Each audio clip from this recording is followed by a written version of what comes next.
o'clock or 6:01.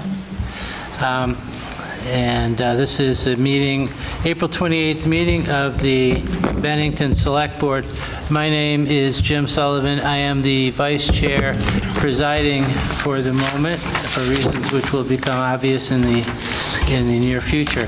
I think that the first thing we do is usually introduce ourselves, if I'm not mistaken. Can we start down at that end of the table? Hi, I'm Nancy White. Good evening, Sarah Perrin. Hi, I'm Tom Haley. I'm Ed Woods.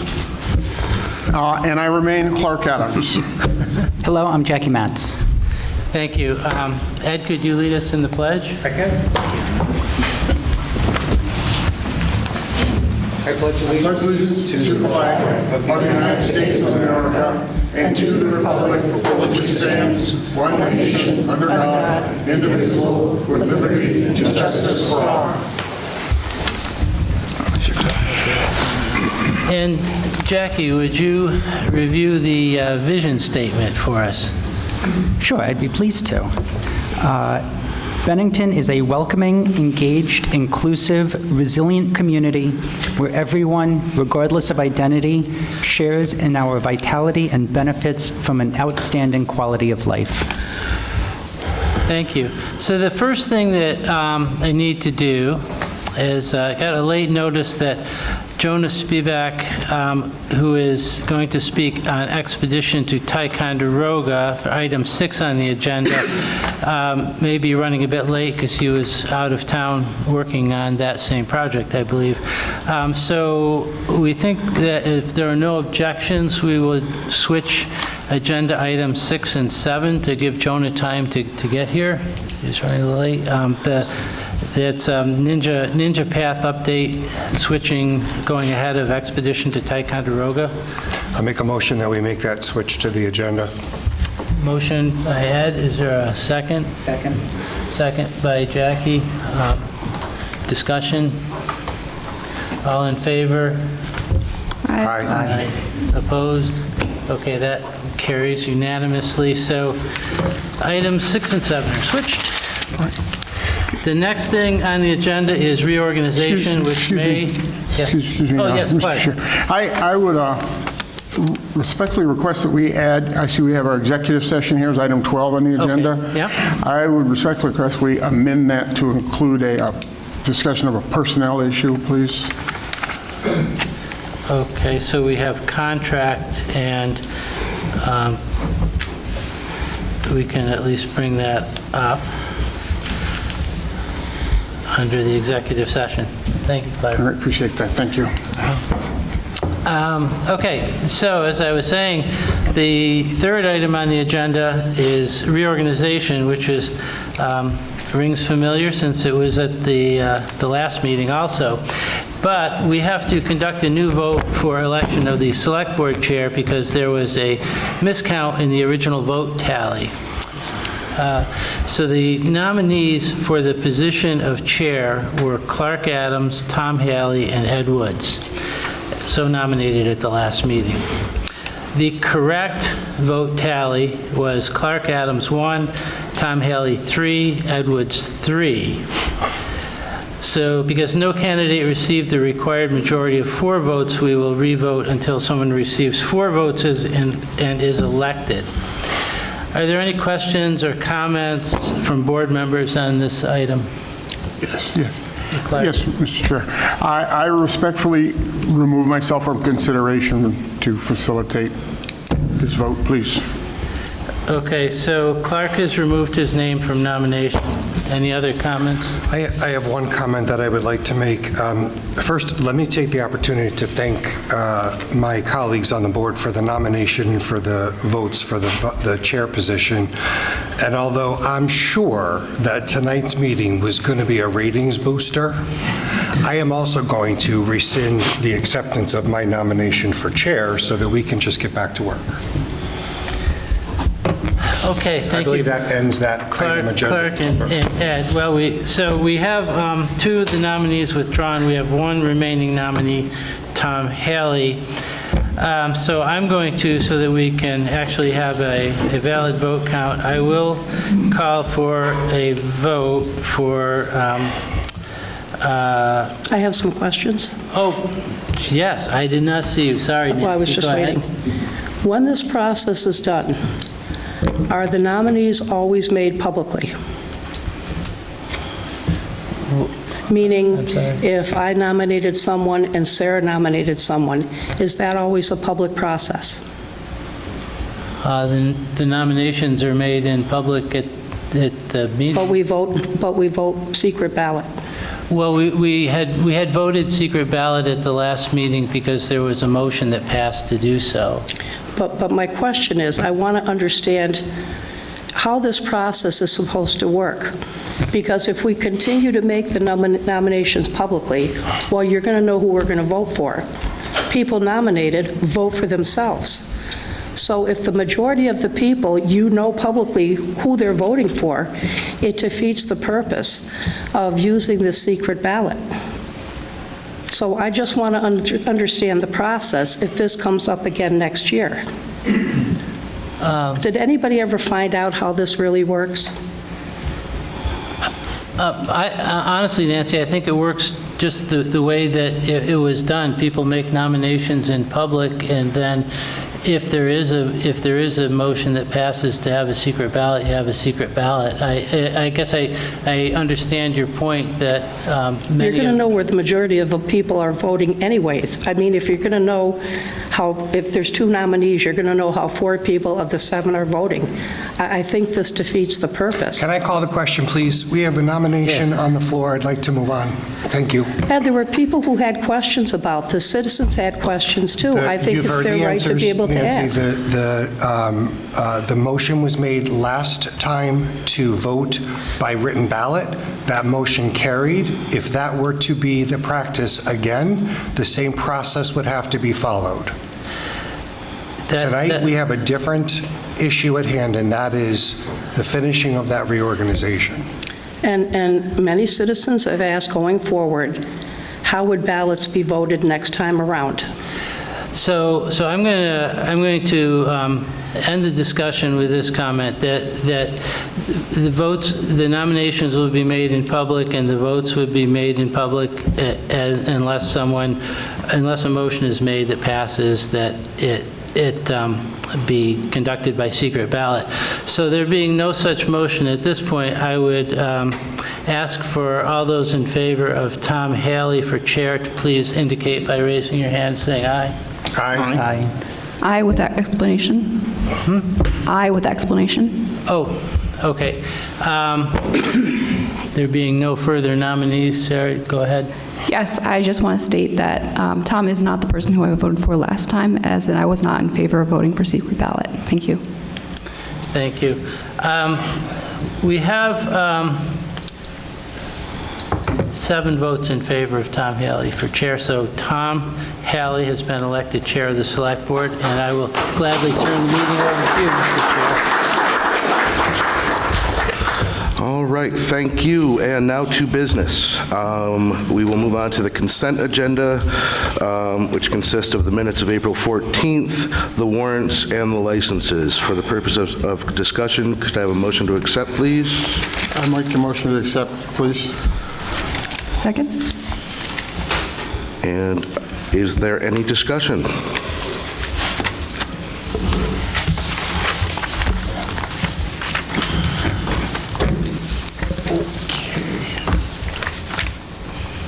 Seeing none, I'll call for the vote. All those in favor of approving the consent agenda, please say aye. Aye. Anyone opposed? Any abstentions? Thank you very much. Now on to public comment. We have Sarah Beth Ward on Ben High Senior Center.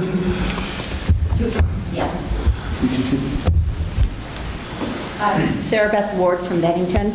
I'm going to ask a question. Deb Matt is usually here. She wasn't able to come tonight. She's out of town. So she got in touch with me and asked if I would just bring forward some topics that she was interested in. The first one, we know she's big into the senior center, and she did bring that up the last time. And I think she was talking about how the bus that was supposed to bring some of the seniors to some function at the last minute. It got canceled, it didn't show up. It's happened again. This is the second time in about 2 or 3 weeks that the seniors, thinking they're going on an expedition, all of a sudden it's canceled. And I understand there's probably, difficulty getting bus drivers, maybe the funding has been cut, but I think in the past, the gentleman that runs the Green Mountain Transit has been and spoken in front of this board before. I don't know if it would be worth it for him to come and just, because a lot of the seniors are, very upset about this and just want to know if this is something that's going to continue. So if that could be put on the agenda, maybe.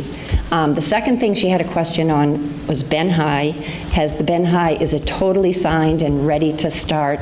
And if it is, when are we going to see ground being broken? And then this is my thing. I live not too far from Stark Street Park, and we've had some vandalism at the park and some issues over the past couple of weeks. The latest thing was the porta potty was set on fire. I just want to thank the Bennington Police Department, who have been doing extra patrols, have been walking through the park, keeping an eye on things, and I just hope that the people that are responsible for stuff like this will just knock it off. That's it. Thanks very much. Next, Jason Frederickson, Bennington Artisan Market, next steps.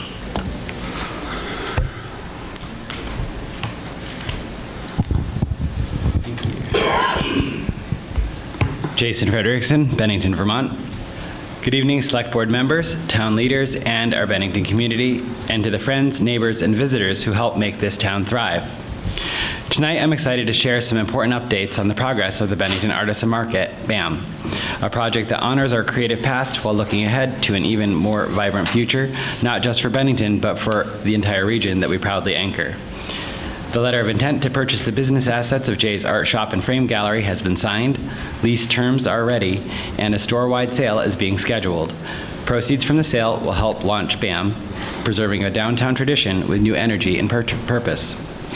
I'm very sniffly, sorry if I sneeze. Meanwhile, Dan Svinenberg and his team have been instrumental in making this possible, helping design a thoughtful new layout that preserves the welcoming spirit of Jay's while creating a sustainable space for today's customers and artists. At the same time, we are finalizing a lease agreement with John Hale, who is generously committed to installing a new energy-efficient HVAC system, ADA-compliant access, new carpeting, a new bathroom, and entryway improvements, all because he believes in keeping downtown Bennington welcoming and accessible for everyone. Remodeling is planned to begin in June with a full store reset to follow. We're planning a July reopening with a refreshed and energized offering, custom framing, art supplies, regional artisan products, Vermont products including souvenirs, and a selection of social greeting cards, all helping to keep creativity alive right here. BAM is officially founded as a Vermont LLC. A business account has been opened at the Bank of Bennington, and a new point of sale is in the works. The final major piece is launching soon, our GoFundMe campaign. We'll be officially announcing it through Facebook and the Bennington banner, and invite everyone to stay connected by following Bennington Artisan Market for updates and ways to get involved. This is our moment to complete the vision, safeguard this revitalized store offering, and turn BAM into a new cornerstone for Bennington's downtown and beyond. BAM is built around 3 pillars, helping a family who built a foundation of creativity, fueling downtown vitality, and giving artists and makers a permanent place to grow their businesses locally. Thank you all for your belief, your encouragement, and your support. Together, we're creating something that honors the past, strengthens the present, and lights the way for Bennington's creative future. This is just the beginning of something amazing for Bennington. Let's keep the momentum going and show what this town can do. Thank you. Thank you, Jason. Next, we have Aaron Williams, Bennington County Multicultural Community Center. Hello. Erin Williams, Bennington, Vermont, and I'm here on behalf of the Bennington County Multicultural Community Center. I am here to announce 2 upcoming events that we have for the month of May. So this Friday, May 2nd, BCMCC will host a Know Your Rights training led by Jill Martin-Diaz, who is the Executive Director of the Vermont Asylum Assistance Project. This training will be the first major in-person Know Your Rights training in Southwest Vermont. This event will take place at the Multicultural Center, which is at 120 Union Street, right in Bennington, and it is from 3 to 4 p.m. It is free and open to the public, and we strongly encourage anyone who supports our work and the broader refugee and immigrant community to attend this training. It's an excellent opportunity to become more informed about your rights and to be connected to a network of knowledgeable individuals who support our vulnerable community members as our rights and freedoms continue to be placed under attack. This event was coordinated by Bennington County Indivisible, the Multicultural Center, Vermont Asylum Assistance Project, and Vermont Interfaith Action. We are also planning a second Know Your Rights training to be at a later date in May, possibly June, and we will have the details, including the date and location, to be announced shortly. Our second event is on Tuesday, May 20th with the Manchester Community Library. They will host an event titled Introducing the Bennington County Multicultural Community Center, Refugee Resettlement and Community Programs. So this event will cover the scope of the center's work, like refugee resettlement work in Bennington, and our expanding community projects and programs. The Manchester Library is an active partner in establishing our work up in Manchester, and we're really grateful for their support. So it's an evening event.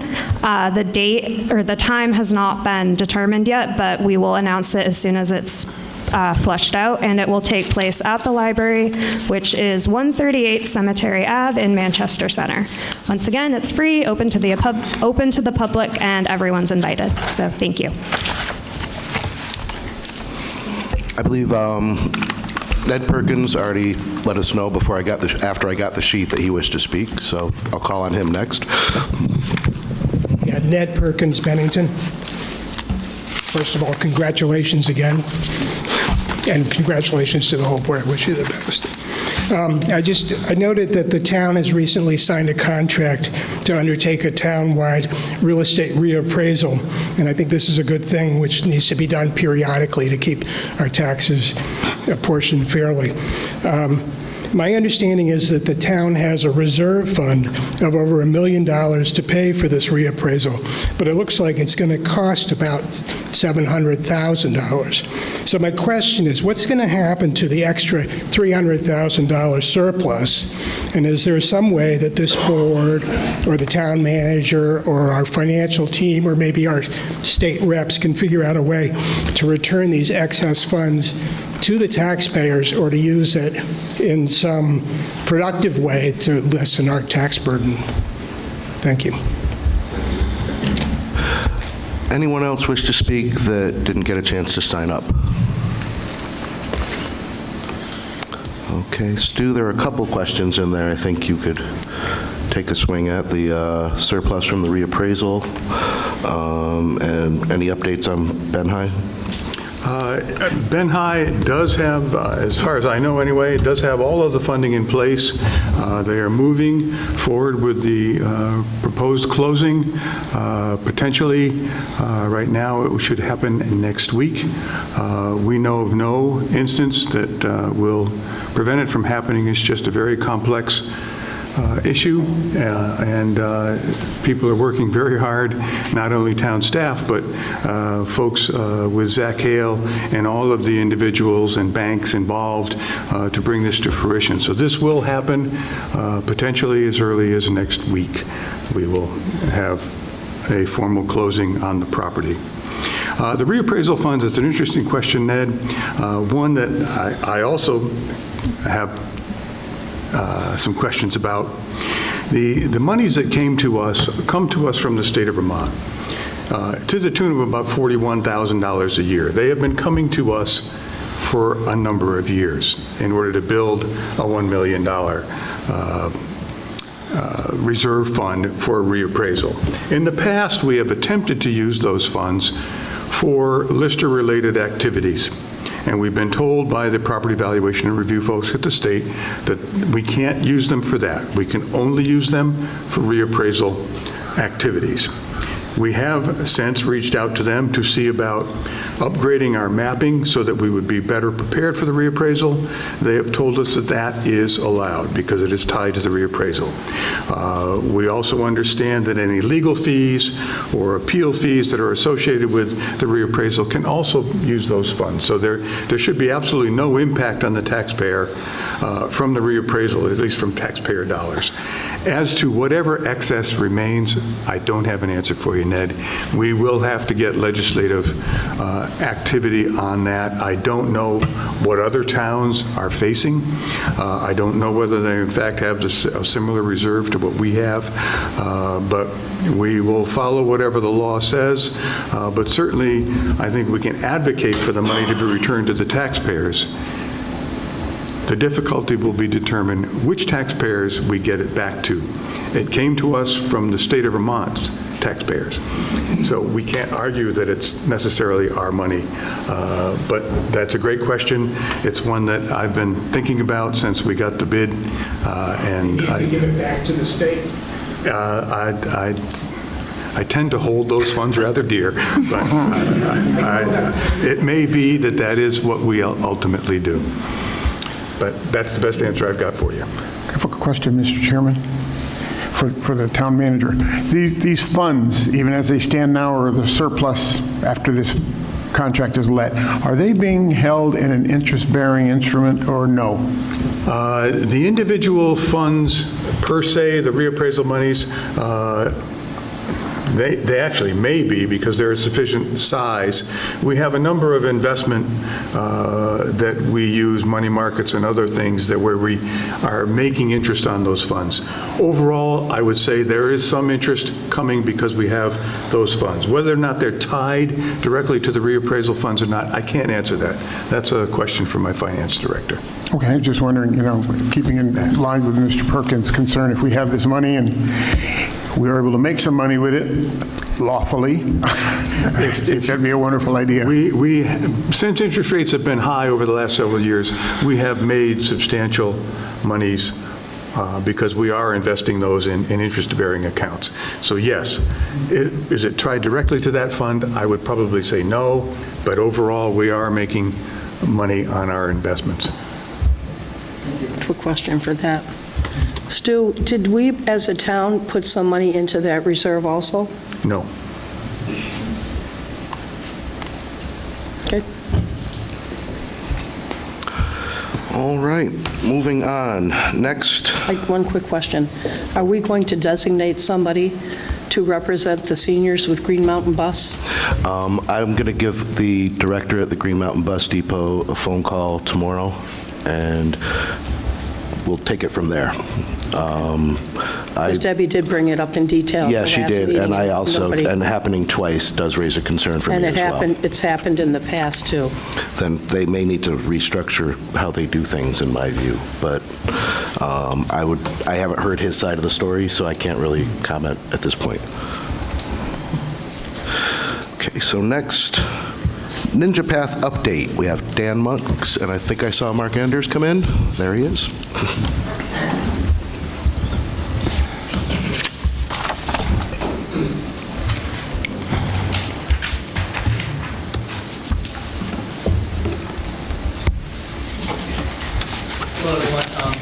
I'm Dan Monks. I'm the Assistant Town Manager for Bennington, and with me today I have Mark Anders, Transportation Planner for the Bennington County Regional Commission. Yeah, you got to speak into the mic. The mic is... Sorry. We were asked today, or we were asked recently to give the Select Board and the public an update on the status of the Ninja Path project. So we have put together just a couple of slides, and we'll have a very brief presentation, but we're happy to answer any questions you have if after the presentation you have additional questions. So we thought we'd start with an overview of the existing and planned pathway system in Bennington, just to give people a context for the Ninja Path, and I'll do my best to go through that.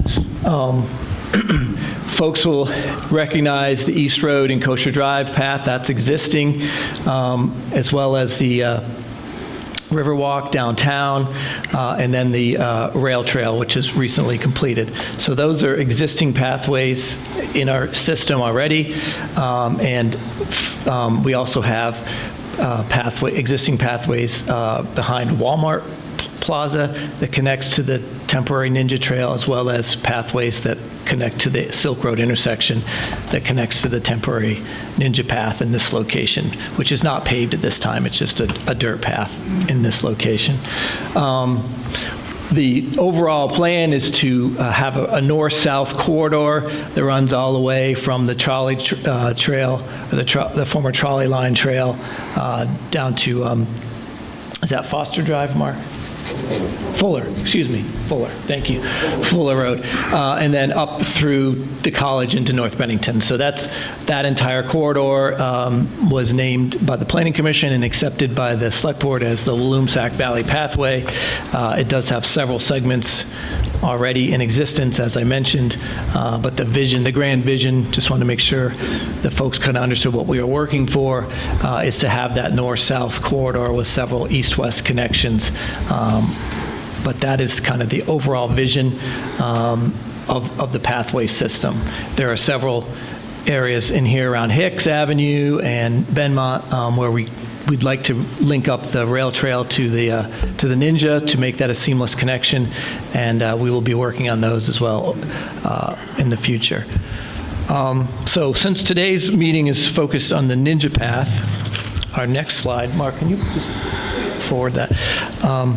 Our next slide focuses on the Ninja Path and the current status of where we are. All right. So this is just a little bit zoomed in from where we were, but just to kind of reiterate, the Ninja Path essentially runs from Hicks Avenue all the way up to Silk Road. And as I mentioned, at the beginning and the end of the Ninja Path, those sections have already been completed and paved. And then there is a temporary dirt path that goes from behind Walmart all the way up to where the Silk Road section of the pathway begins, and you'll see that most people know that path runs behind Hannaford, underneath the Route 279 underpass or overpass, and then crosses the Furnace Brook over by the Bennington Self-Storage on Morse Road, and it currently runs along, the current path uses the Morse Road to connect, but the future path, the one that will be paved and constructed, will run behind all of the businesses on Morse Road from Suburban Propane all the way up to the Bennington Self-Storage. So that's the Ninja Path itself, as it's been envisioned over the past, how long have we been working on this, Mark? 10 years? 10 years.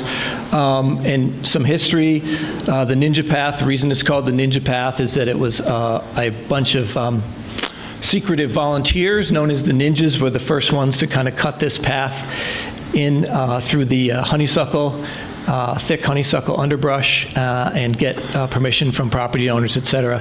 So that's why that's the history of the Ninja Path, why we call it the Ninja Path. The name's kind of stuck. We are now moving into a phase where we'll be formalizing that dirt path with paved pathways, with a paved pathway from beginning to end. So let's talk about where we are with regard to the different construction phases. So you'll see right here, this is we're calling this stage 1 of the Ninja Path. From this point forward. Obviously, these phases have already been completed, but stage 1 going forward is in this section right here, and it consists almost exclusively, but with some additional approaches, of the fairly substantial bridge that's going to be going over the Furnace Brook in that location.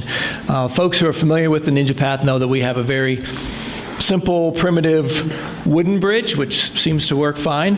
But the state, in order to protect against flood damage, et cetera, has required that a very substantial bridge be constructed there. And that will be going in, the construction will begin on that in the next 3 or 4 weeks. Belden Construction is the company that won the bid for that portion of the project, and they will be mobilizing probably within the next few days and begin that construction. So again, that location right there, the bridge across the Furnace Brook, should be done by the end of this year, probably in October. So that section, and that is actually by far the most expensive section because that bridge is very costly. And again, that contract has been signed and is underway. We then have 2 other sections that will need to be constructed. We're calling this Stage 2. This is essentially from behind the Walmart all the way to the Bennington Self-Storage and the Furnace Brook Bridge. And that is, as I mentioned, a pathway behind the businesses on Morse Road. There's also a Stage 3, which will continue from the bridge all the way up behind Hannaford to the section of the pathway that's been constructed from Silk Road. So we kind of see this in 3 phases. There's also, and we'll talk about this a little bit at the end, there's also an opportunity to add on a couple of alternates where the existing contractor, Belden, has proposed doing some additional work for what we have confirmed as a very good price through our construction oversight manager. And we will be discussing that with the select board at the end of this presentation. So before I go on to the money part, I wondered, are there any questions regarding the Ninja Path itself or the overall pathway system as we have these maps out? And if so, happy to answer those. And if not, we can move on to the money. Nancy? As far as just the pathways, in the very near future, we need to have a discussion about some of these pathways in towns that haven't been discussed. The one proposed to go up County Street by the high school, which would take away all the parking next to the fence. I'm seeing Scott Street. Well, where would it go over Scott Street? Over Safford and up Main? People who live in Bennington need to understand exactly where these are being proposed, because there's going to be a lot of questions on some of them. Well, when and if we do intend to build those particular portions of the pathway, we would certainly be working with the select board on location, impacts to property owners, et cetera. I know that there will be a presentation, I believe, at the next select board meeting regarding that Scott Street connection to the village cemetery. So you'll be able to ask questions and understand what that proposal is. But there are already very detailed plans for County Street. I don't understand spending the time and money to make plans without hearing the public reaction. Well, Nancy, as I mentioned to you several times before, that was brought before the select board when those plans were initially proposed. We got public comment. As you know, we have not moved forward with that project. If and when we do, then we will be bringing those plans to the board to review and seek funding at that time. There is no proposal at this time to do any additional pathways on County Street. But I think when they talked about County Street, they didn't go into detail. I looked on the BCRC website, as I brought up last fall. There's a very detailed plan showing there. And I think it's only fair our citizens understand to look at that plan to start talking about it now. Those plans were reviewed several years ago, yes, but we haven't revisited them because we haven't sought funding to build them. But I think there's already been a lot of time and money spent on a plan that our citizens aren't aware of, and they should be. They were made aware of that several years ago, but. Jim? Yes, back to the Ninja Path project. So I think you're probably about to address the questions that I have, but I just want to make sure we do before we open up to further public comment. So are there, first question, are there any issues with the federal funding? Because I know a lot of federal funds have been pulled from bike ped projects around the country. And the second one is, what is the timing on stages 2 and 3 of phase 2? Okay. Good question. So first question with regard to the federal funding, we did get a scare a few months ago that indicated that about half of our newly acquired funding might be pulled. That they have since determined that that is not likely to happen. Again, we can't be sure until the funds are actually expended. But we have been told that the funds for this particular project are relatively safe. Again, anything could happen. Any funds that aren't expended, it's conceivable that they could be clawed back. But we don't have any indication currently that those fundings are in immediate danger. I guess that's the best that we can do at this time. So, Tom, if I could go next. So, following Jim's question about funding, Dan, are you saying that we don't think that funding is at risk, but we won't know it if it is until we seek reimbursement? No. We certainly, if we let a contract and we go under contract, then those funds are essentially, they're committed and they can't be pulled back. Okay. So we have been told that it is in our best interest to proceed fairly quickly because, again, anything could happen. Next year there could be a different outcome. So we do have, and we will be discussing in the next slide, kind of our proposal for moving forward.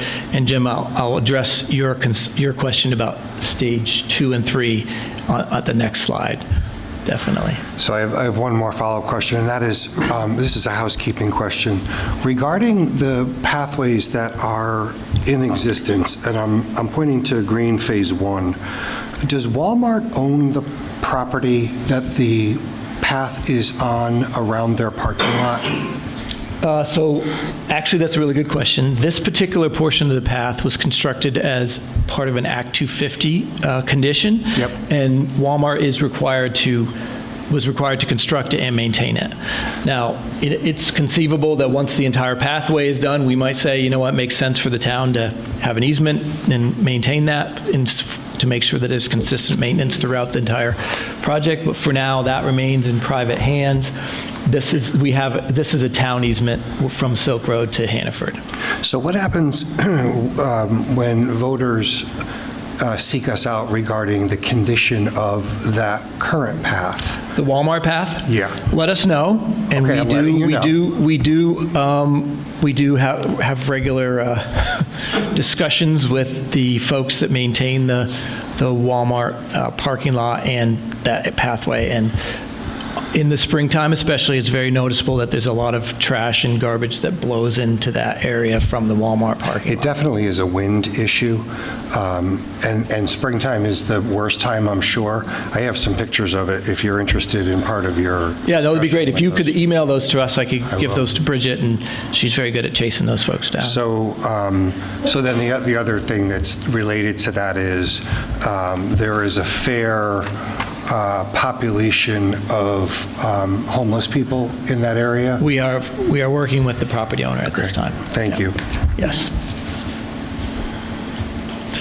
All right, so maybe we'll wait to get comment from the public after we finish up with the next slide. That's up to you folks, but Nancy. I've got money questions, town tax dollars. Do you want me to wait till I think later? that would make sense for us Okay. to wait, and then we can certainly try to address some of those. But that's our next slide. Do you want to move Okay. that forward, Mark? So this is just a slide to kind of give you a quick overview of cost and funding and where we might go from here. So this is the cost. This is for the cost of the remaining work as projected by our engineer, MSK, and it's about $2.4 million. It shows that is a reflection of an actual cost estimate from our engineer. This next section here is our total funding, the cost for what we're constructing now, and as well as the design and permitting costs. So our total remaining funds, of funds that we have committed, is 2.6. So we're in pretty good shape there. And this is where Nancy, I'm sure, will be asking questions. That does include about $500,000 in match funds from the town, because these are 20% matching grants. So it's 80% federal and 20% local match. And we will be talking about how we propose to deal with that in just a few minutes. I talked a little bit about, in the last slide, about the bid alternate that the current contractor has proposed. They have proposed doing some significant additional work for an additional $400,000+. With the inclusion of some savings that we've been identified because they were able to do all this work together, including the base bid, it looks like the total match for all of that work is about $74,000. So we'll be talking about that before we leave, about whether or not the select board feels is appropriate for the town manager and the staff to consider how we might proceed with those bid alternates. I did just want to point out Belden's original bid for that alternate was about 1.8. We were able to shave $106,000 off of that if we can do that project in along with the bid for the that's being constructed now, which is the Furnace Brook Bridge. So just wanted to make folks aware of that savings. The big question is, how do we pay for a $500,000 match? In the past, what we've done is we've spread these projects over several years, paid a little bit at a time. That works okay, except what happens is every year that you wait, costs go up. And so we think we have all the money we need, and then we build a portion of the project, and then a portion of the project, and then we try to finish the project, but we need to go out and get more grant funding. Unfortunately, that probably is not a viable model going forward, given current situation with grant funding. So we're trying to find a way forward that doesn't require that type of model, where we just keep trying to get more grant funding and we keep stretching out a project to so that the match doesn't hit us all at once. What we've come up with, and we've discussed with the Agency of Transportation, is force account work.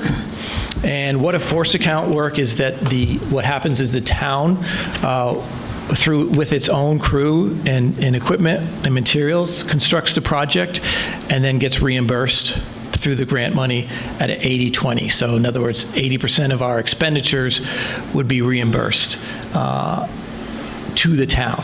Now, this has the potential of actually being somewhat of a windfall to the town, because as you know, our cost and benefits are fixed. So whether or not they're working on the Ninja Path or another project, the taxpayers are paying for our workforce.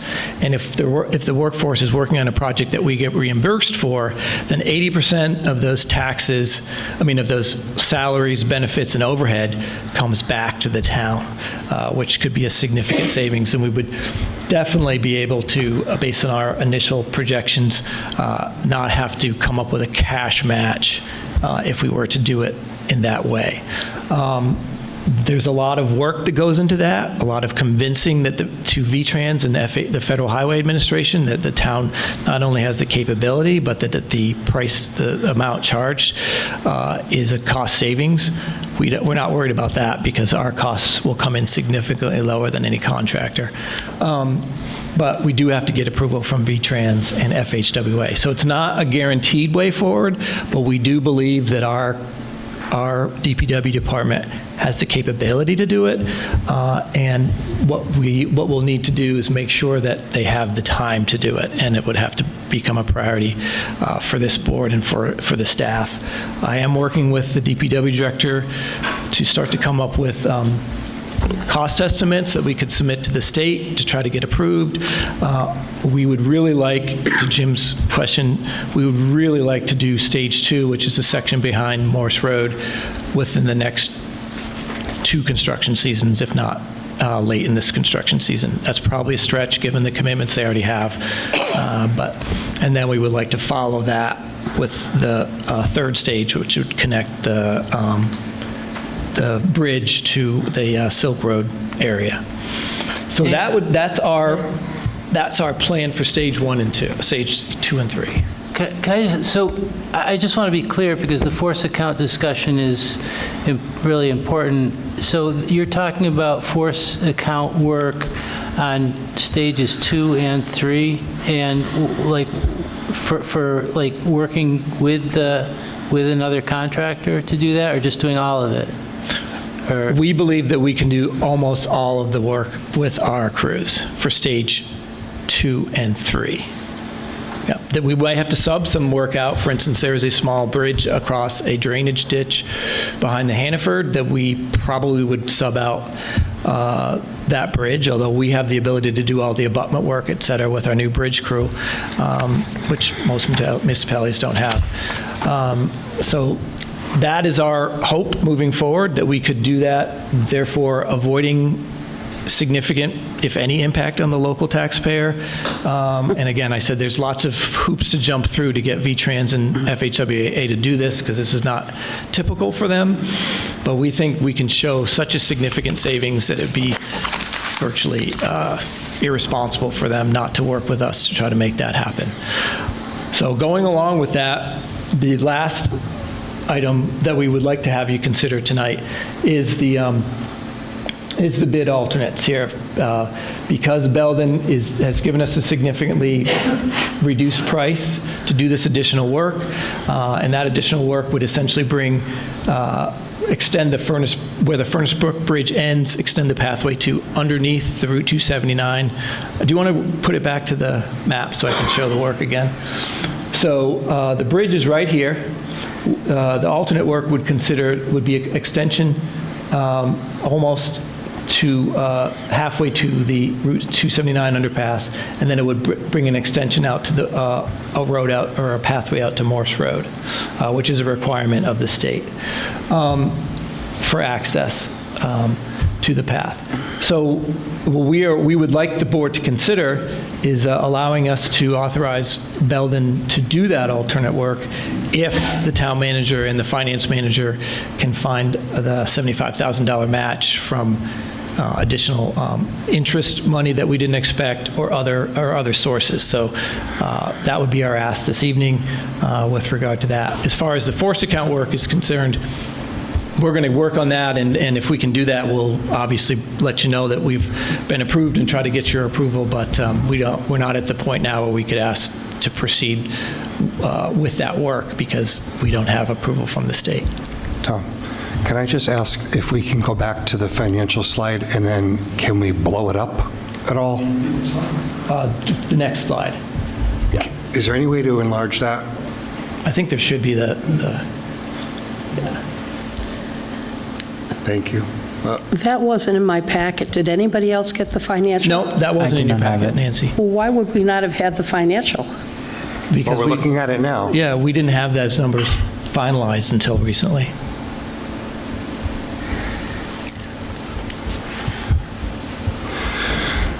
So I have... What numbers would you have been helpful for you to have in advance?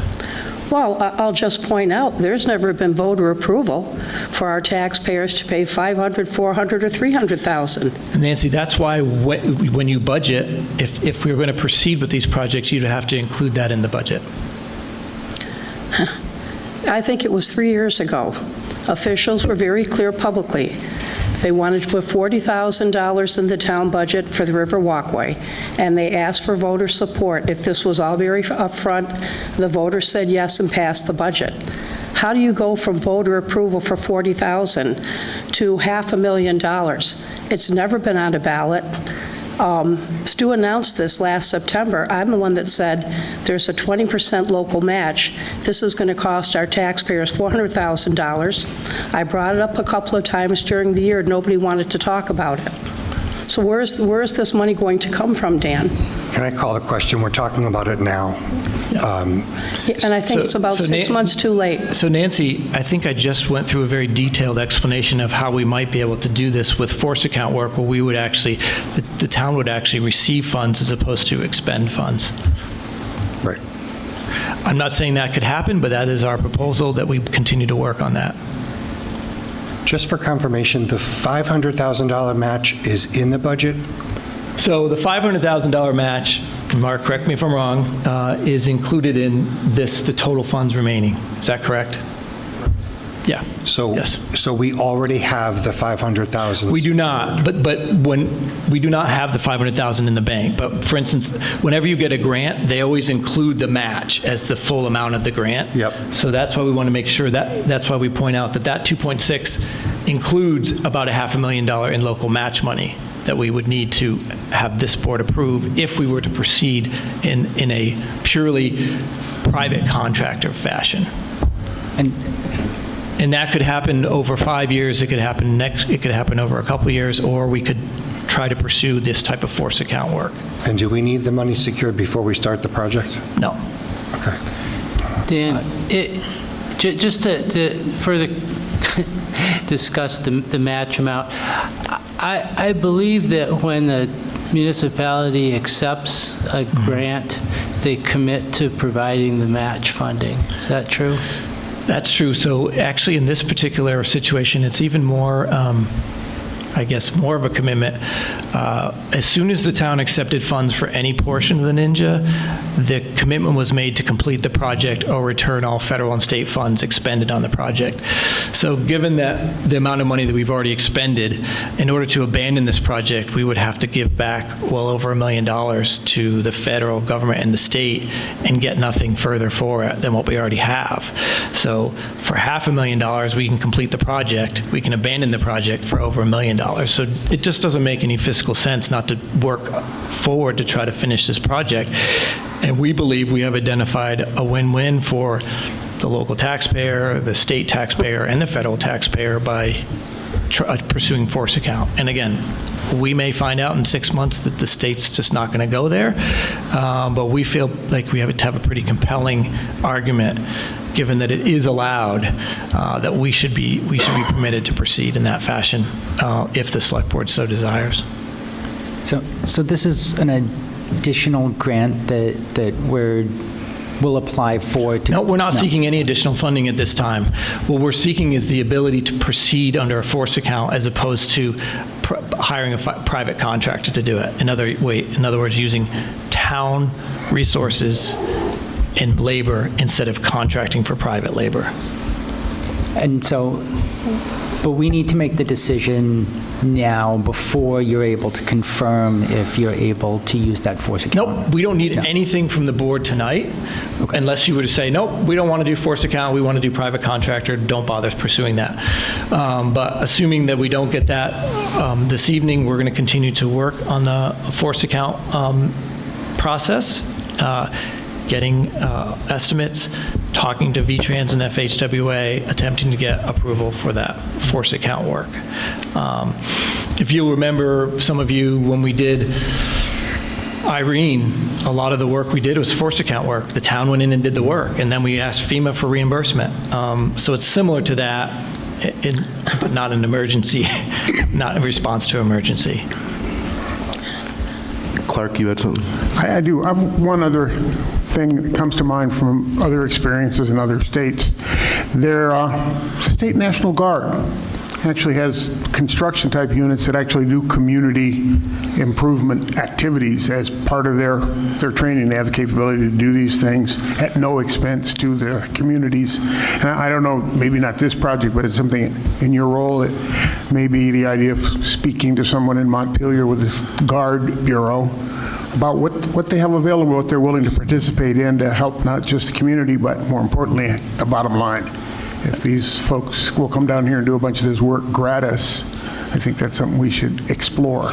We certainly take a look at it. I know in the past they've done some really small projects, but nothing of this size, but we could certainly see what they were capable of. I know that they did long ago, you might remember, Stuart, I think they came down and did a short portion of pathway at Willow Park. I think that's true, yes. Yeah, so they may be able to do a small portion, but something of this size would take significant resources away, but we could certainly request. Well, every little bit helps, I think. Yeah, absolutely.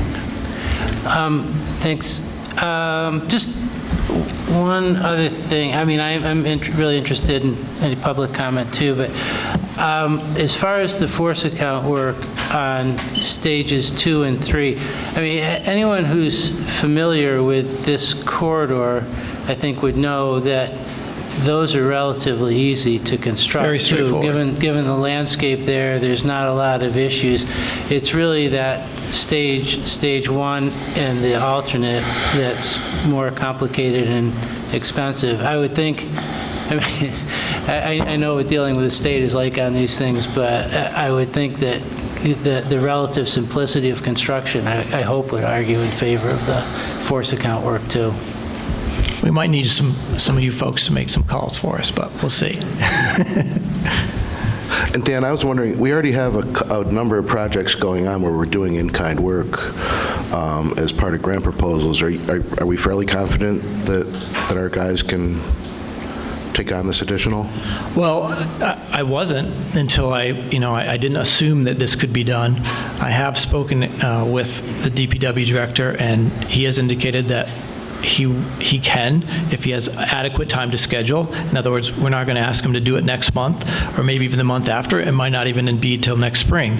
But if he has adequate notice and the appropriately budgeted items where we have to be out of pocket and get reimbursed, then he believes he's capable of doing this. It's obvious that it means if he's doing this, he's not doing something else. So the board really has to say, okay, well, we would like this to be a priority for this construction season, and that takes maybe half of his crew away for that particular project.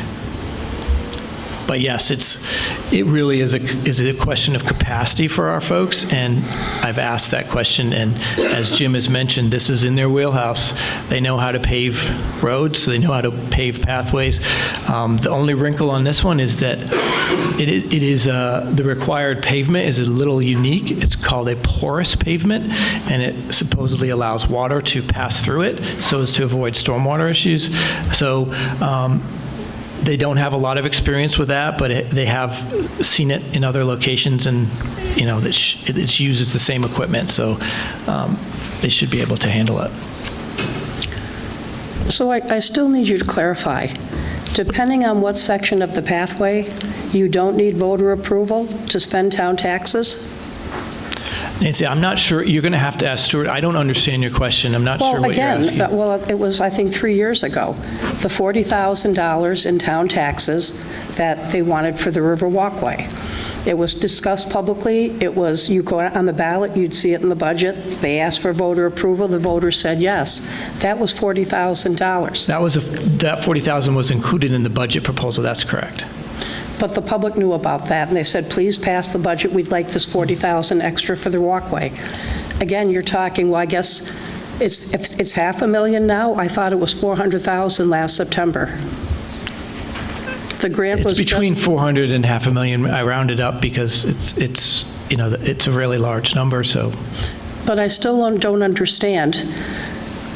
The taxpayers pay all the recreation budget. Pennies for parks, that's an extra over $100,000 a year. With all these extra monies, I don't understand where you're going to keep coming up with more money for the pathways. Well, Nancy, that's why we want to do the force account, and if we can't, it'll be your decision as a board as to how we do it. Well, but to have heard a town meeting this is going forward and you want to start in a couple of weeks, again, we should have had these discussions months ago, and the public should have been aware of this. This is a lot of money. I mean, the highway crew said in January, we're cutting $100,000 in paving to use it towards bridges. We've got the tens of millions of water and sewer projects nobody will talk about. People complain about the sidewalks. I think we need to decide what the priorities are in Bennington, because we can't afford to fund. That'll be up to this board to decide it, yes. Right, and that's part of why he's here tonight. Well, I think the board should have decided 6 months ago. I mean, we've been strung along now since September. I've asked about this. How are we going to pay for it? What about the voters?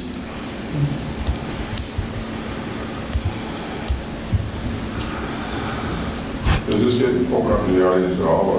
It will. Anything else, Sean? I assume that we'll have some discussion about the bid alternate in particular after the public comment. Yeah, thanks. Mike, I'm guessing you would like to say something. Yeah, Nancy's got a point there. Are you saying that we already have the money, this $400,000 or $500,000? I think I answered that previously, Mike. Maybe you weren't here. That no, that would have to be budgeted by this. So if we had to do it, if we do force account, we may not have to raise that money. So we don't have it. There is currently not a $400,000 reserve for the remainder of the path. That's correct. So that's going to be in next year's budget? It could be a Are you gonna have a portion of it. It special could be a vote on portion it? of it in next year's budget. It could be spread over 4 or 5 years. It could be that we don't need it because we've gotten approval to do force account. But that's all going to be up to this board to decide based on their own, Well, what are they going to be asked to decide? whether or not they're going to budget for that money For or not. next year, or we're going to have a special vote? That's up to them as to how they want to. Okay, board, what are you going to decide? And until they investigate whether we can do the force account, it's really not a question that we can answer at this point because we don't have all the information. Am I reading you correctly? Yes. So if I could just, for clarity, Tom, I think the intention is to not need to raise the separate sum of money that we are talking about between $400,000 and $500,000 because our own employees will be able to conduct that work that will reach the match point. Yes. You're sharing with us tonight how we might get that done, and you're sharing with us that the alternative to that is that we would need to come up with between $400,000 and $500,000. We're not there yet. No. Right. And if we could get the force account, we could be reimbursed for We could be reimbursed and then pay the match out of that money that we're reimbursed for. So it might be a net. It might be a net zero, it might be a net positive to the community. The project does not need this $400,000 or $500,000 secured to begin unless this board determines that we don't want to use our own employees. And or if the state or FHWA doesn't allow us to do force account. Okay. Again, we're going to try really, really hard. So wait a minute, this is, I think, a little bit my time, I think. So you're... Mike, I was clarifying so that the public understood, and so the time is yours. I was clarifying on a comment that you made. Thank you. I know, but I'm the public, and I'm still not clarifying it. It's only got 3 minutes. You know? I mean, I don't understand. You're having this discussion now. Nobody here, not even the board, knows whether you're going to need $400,000 or $500,000 or not. You're not going to tell us how we're going to have to vote on it. You're not going to tell us if you're going to put it in the budget, or you're not going to even tell us you can take it out of the budget that we just approved, because you legally can do that, which I don't think is right. But you can take it out of this budget. The only thing you can't touch is highway department money. But you can shift any money around legally, and you know that. So I think Nancy's right. Some clarification would be nice. That wasn't clear to me, and I'm not the stupidest Mike, person. I don't know how much more clear I can make it. Answer me this question, then. Please answer me this question. You don't have the money now, you don't know if you're going to need it, and you don't know how you're going to get it if you do need it. Well, I do know how that if we do need it and this board prioritizes it, then it would become part of a budget in the future. So then the people of Bennington, after you go through all this, can say, no, we don't want that in the budget. They absolutely could. Yes. It's not a good way to run business. Mr. Chair, Mike, you have to understand, the board asked for an update on the Ninja Path. Right. We're providing an update as to how we might move forward. We're not proposing. And I'm asking you to clarify how you move forward if you don't have the money. I think we've done that, though, Mike. Well, I'm the only one in the room that didn't understand it, and thanks for clarifying. You don't have it, you may need a vote, but you're not sure if you're never going to need it. The point is, Mike, that if we in fact do the work, the state will reimburse us our expenses to the extent of 80% of the cost, which will allow us to do the work, be reimbursed, and potentially have money left over and still have the project. With our employees. Yes. And they're getting paid. And that means we're going to get short doing something else that we need, like sidewalks or something else. Yes, it is a matter of priorities, Mike. That is the question. That's what I'm trying to clarify. And we don't have an answer as to whether the state and the federal government are yet going to allow us to consider the force account. When are you going to have an answer? We're working on that, Mike. That's what we're discussing now. The point of this was an update. This is an attempt to try to explain to the public what we're trying to do to make the pathway come forward. When is the state going to give us that answer? We have no control over them. We give them information and we'll try to get their response as soon as possible. That's what we're working on. All right, I made my points unclear. I hope everybody understands my points. Okay. Anyone else?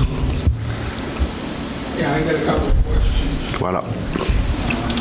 Identify yourself, please, your name and place of town residence. Hi, my name's Mark Madden, and I'm here from Bennington. First question is, if we don't continue with this project, we're going to have to pay back $1 million.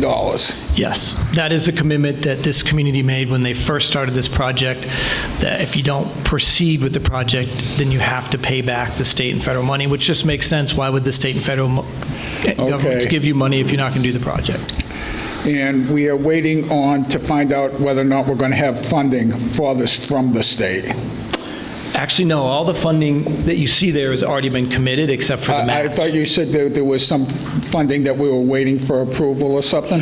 No, we're not waiting for any funding. We're not waiting for anything at this point because we haven't officially asked the state yet. But what we would be waiting for is whether or not they would allow us to do force account work where our crews would do the work and the town would get reimbursed for that, for their efforts. All right. Just a question on the path itself, if we could go back to the previous slide. The bridge that you're going to be constructing, there's already a bridge there now. And if you put the new bridge in, that's not going to be finished until the end of the year.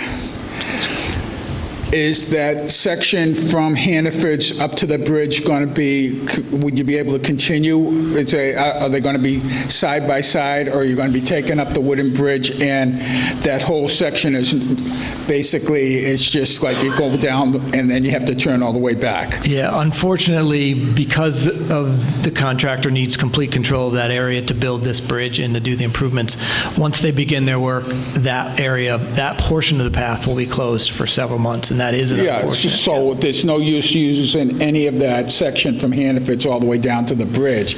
If you were trying to do a loop. If you're trying to get into town, then you know. It's like when the bridge, if you recall, the original wooden bridge was taken out, and for a few months, we didn't have the bridge to replace basically it. Not using that loop for the summer. Unfortunately, that's true. Okay, thank you. Yeah.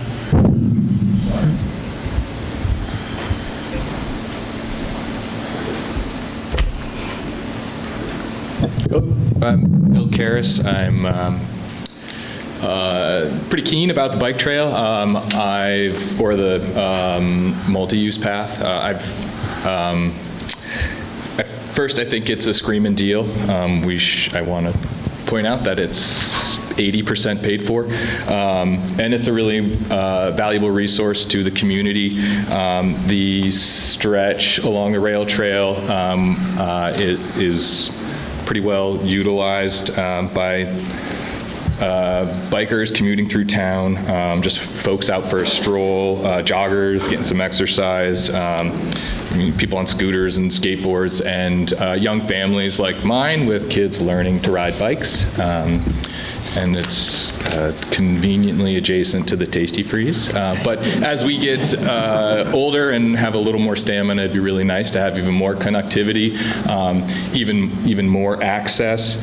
And this extension, I think, would really kind of magnify the value of this resource, really providing that that opportunity and that access to more communities, neighborhoods, and for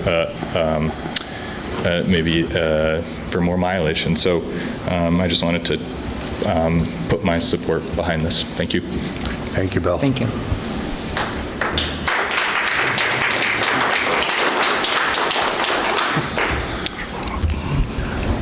Hello, I'm Stephanie Darty. I'm a resident here in Bennington.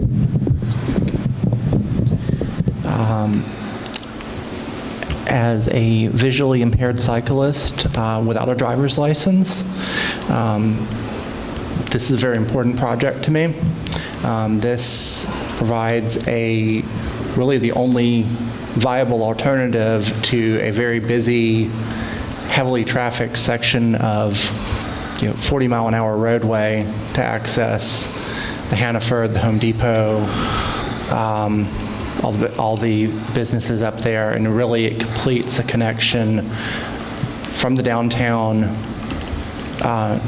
to our commercial areas, for cyclists. So I wholeheartedly support this project. Thank you. Thank you. Okay, so Dan, let me just make sure, where we stand right now is you're already looking into whether the state will approve us to do the force account. I'm doing the initial work to get the cost estimate so that we can submit it to the state so that they can make their decisions. And so until we have all that information, there's no sense in us even discussing any other types of monies because we don't have. Yes, we're not any other asking, information. we were asked to do an So- update. We're not asking for anything other than the bid alternates. Yeah, unless the board tonight tells you to stop doing that, you'll keep doing that. And then once you have that information, you'll come back to us. Once I understand that the state's either willing to proceed or not, then I'll come back to you and we'll have an alternate plan. Okay, so does anyone on this board want them to stop looking into the force account? I would question why you didn't do it several months ago. We have been working on it for a few months, and the state had initially told us it was not viable until we did a little research and pushed them on it, and now they've said they'd be willing to consider it. And clarify, what does our town have to pay for so we don't pay money? Is it just the Ninja Trail and nothing else? Well, we're only here talking about the Ninja Trail. so No, but I'm not sure I just want to get clarified when you said, well, if we don't finish this, we would have to pay back $1 million. Yes. Is that just for this? So Well, County before Street, all the work that's been put into the Ninja Trail to date. but it's just the Ninja Trail. Nothing else is tied to that. County Street, Scott Street, No, none of Main that. Street? No, this is, we're talking about the Ninja Trail. Okay, but that's all the town has to worry about. We don't have to worry about paying back anything else if we looked at some of these other sections and said, no, they aren't tied to the Ninja Trail. That is correct. So this is the complete project that we're committed to? Right, I'll show you. So what we're committed to, we've already done this section. And what we're committed to is completing all that's in red. Okay. As proposed, which is a paved multi-use pathway. Okay. So for clarity, we are committed to those additional stages. Yes. Over a reasonable period of time. That's correct. Now, I think as long as the town made an effort to complete a portion of the project every year, the state's not going to come, or the Fed's not going to come with their hands out and say, you got to pay it back. But as I mentioned, the problem with doing projects like that is every year the cost goes up. Yep. And so we're trying to find a way to get this done in a reasonable period, not only because it makes sense for the public to have this amenity sooner rather than later, but it just, costs don't go down. They just keep going up. So that $2 million of funding that we have, right now, it looks like we could build it just by putting in our 20% match and no more. In 2 years, we would probably, our 20% match probably wouldn't get us to a complete project. So Tom, I'm going to wait until you call the motion because I see that we have additional public comment. Go ahead, Kelly. Tom, is that okay? What motion? Kelly Carroll, Bennington. I just want to, first of all, give kudos to our Town Works Department because they did an absolutely fantastic job on the Riverwalk when we went through this with the grant and the match funding and everything. So I hope that this does become a priority down the road. And I thank you for thinking out of the box a little bit and trying to get some of the money back from our Public Works because they do a fantastic job. And if we can benefit from that, thank you, because the alternative for having to pay $1 million back is not good. So, thanks. So, Kelly. I would just like to carry on, just amplify that a little bit. And I think anybody who works with our DPW department would agree. We have an incredibly skilled staff who know how to run an immense amount of equipment at a very high level of competence. And that is very unique for Vermont municipalities to have the capacity that we have. So we have a unique opportunity to convince the state and the feds that we have the wherewithal to do this, and we can do it at a fraction of the cost that any private contractor can do it. So. Okay. So I think, you got something to put the cap on this, Jim? Well, I think the question out there specifically is about the bid alternate and whether we want to go forward with that. I would just like to note that I think your estimate of the time that this project has been in development is a little bit understated. I think I remember when Sue Minter was the secretary of the Agency of Transportation, she came down and looked at this and helped make it a priority for the state in providing the initial grant funding, and I think that was about 15 years ago. It's kind of painful for me. Time flies, yeah. That a project that's this important and has been this well supported has taken so long. But I don't blame anyone in Bennington for that. But it is a priority. It's been an important project for a long time. And I think it's time that we figure out a way to get it done. As far as the bid alternate goes, I appreciate that's always.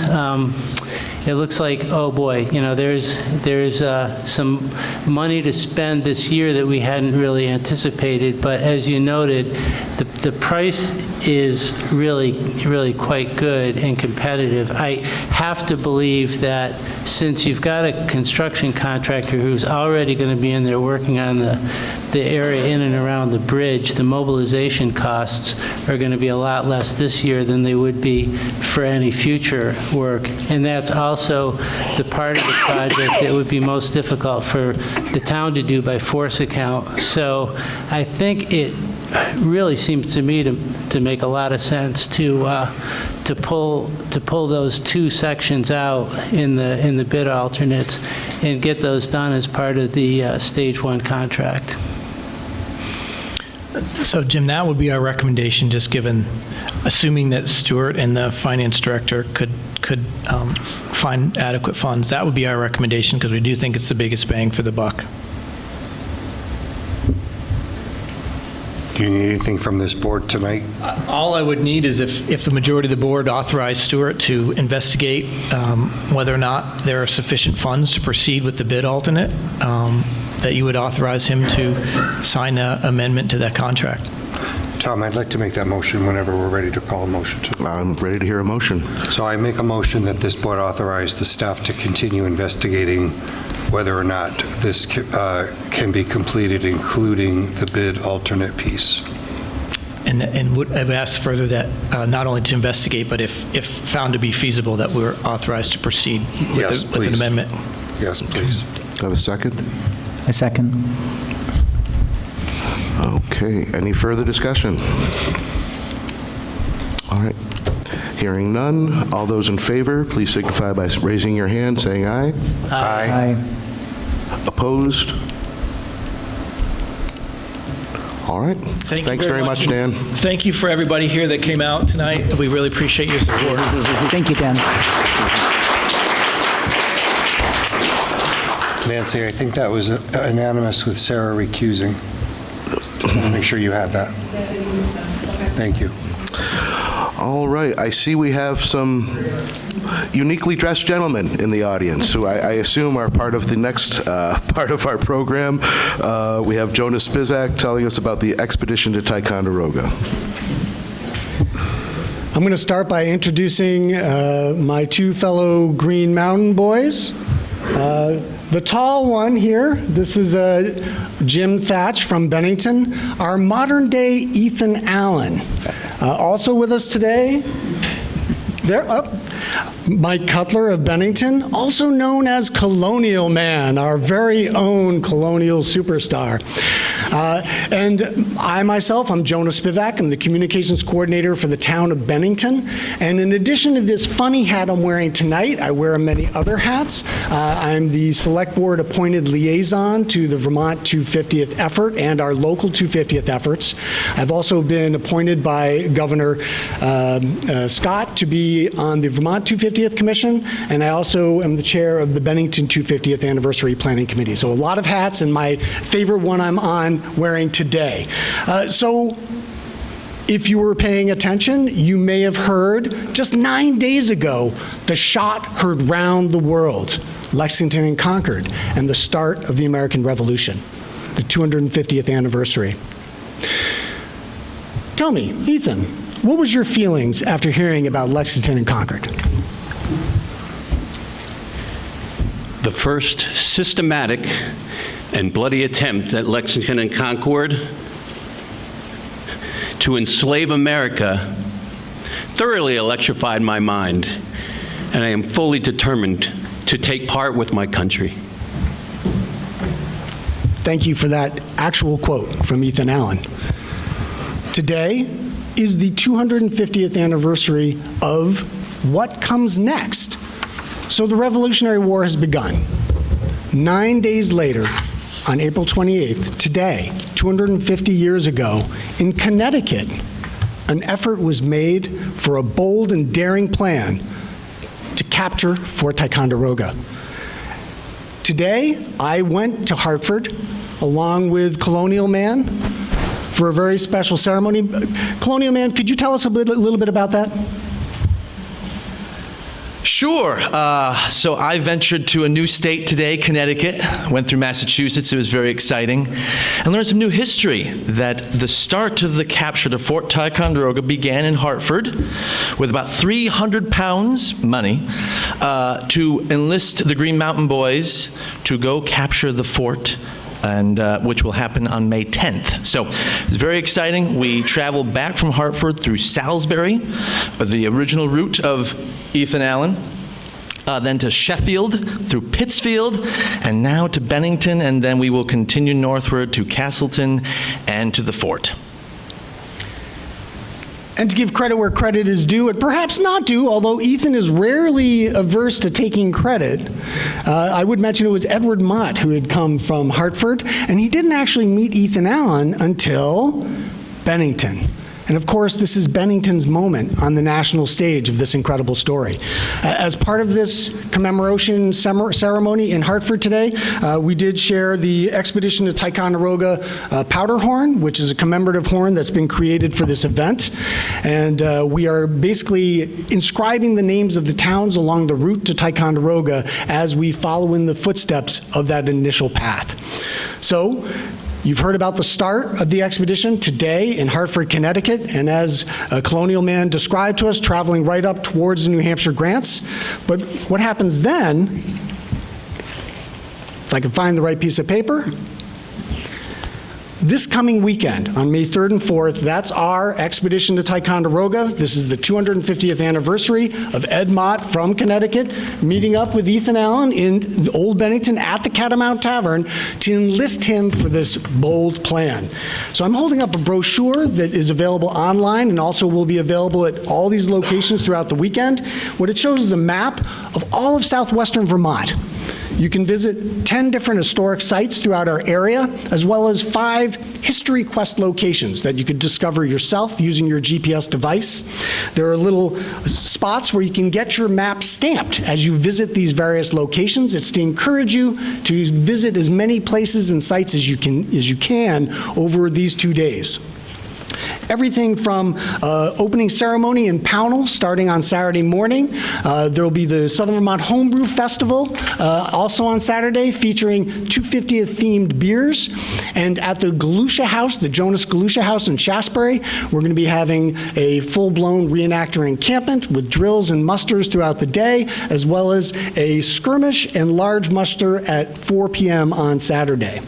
This continues on Sunday as we move into the North Shire, starting in Arlington, again, the History Quest locations, moving on to Sunderland, then to Manchester, the Marsh Tavern, moving on to Dorset, and then finally in Paulet, where we meet up with our friends from Castleton, to whom we will hand off this powder horn for the next leg of the journey, which then culminates on May 9th and 10th, the following weekend. So we encourage you, if you're interested in this, if you're interested in history, interested in all these amazing historic sites and stories we have right here in Bennington, we invite you to join us on May 3rd and 4th for the expedition to Ticonderoga. And you can get more information or download this map if you can't wait to grab one in your own hands. Bennington250.org is the site, or Bennington250.org. I should mention that we also had the pleasure of visiting Montpelier, last week, and I don't know if you have it, but perhaps you'd like to show, we were honored with a resolution, a joint concurrent resolution of the House and Senate honoring the expedition to Ticonderoga, and we're proud to have it here. A copy will be given to the Bennington Town Clerk, and I'm going to suggest we do not read it tonight, if that's okay with you. Instead, you can hear it in all its glory at the ceremony in Pownell on Saturday, and then again in Paulet and Manchester on Sunday. So thank you very much for your time. We're very excited to share this moment in history. Thank you, Jonah. Yeah, Jonah, I saw the video of your trip to Montpelier today, and first of all, production quality, spot on. And I wanted to mention that I remember when I was a little kid, I was 6 years old in 1976 for the bicentennial, and all of the reenactments and the living history events that happened, how impressive those were to me, and I encourage every parent out there to take their kids to some of these living history events, because reading history from a book can be a little bit dry, but seeing it up close and in person and has built an interest in me that continues to this day. And so I encourage not only every adult to go and attend these things, but to definitely bring your kids. And if I may, I agree with you. There needs to be lots of ways to experience history, and we're very pleased that we are also partnering with the Bike Hub in Bennington. They're doing a group ride that starts in Pownell at the ceremony I mentioned, and they'll be actually biking our powder horn up to the Jonas Galusha House. So I love the fact that we're embracing different types of interests as well. And by the way, if you're a runner, there's also going to be a fun history run on Sunday in Arlington. So again, all these different ways to try to encourage people to learn about these stories right in their backyard. Thank you very much. Thank you very much.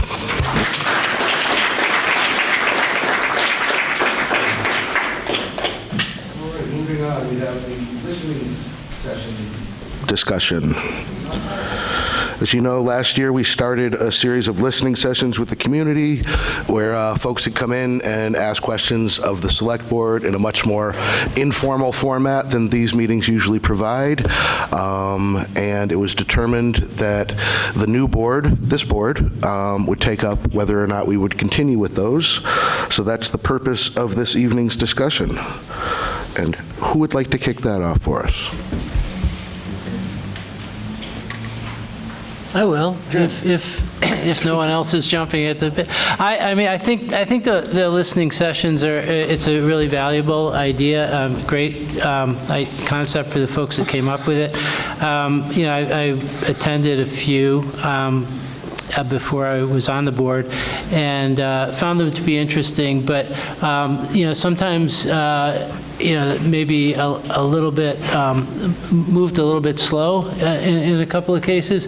And so it occurred to me, and as I was thinking about this over the last few months, that one idea for either, I say, modifying or expanding on the idea of the listening sessions is to give them a theme, if you will, on a topic that might be of particular community concern, and anyone could come out and speak to that topic. And then, you know, certainly if there's sufficient time, people could, you know, we could just divide it up so that people could have a open public comment period. But I think it might motivate people, you know, to really come out and share on some things that we really want to hear about, that I really want to hear about. You know, and the first idea that popped into my head, I think, was relative to the Bennington Battle Monument, because I think a lot of people have opinions on the Bennington Battle Monument, not just in Bennington, but around the state. And I think it would be a really good idea for this board to develop a position on that, but I think it would be a good idea to hear from people in the community before we do that. So that was just one idea, and there's certainly others, but that was a thought. Thanks.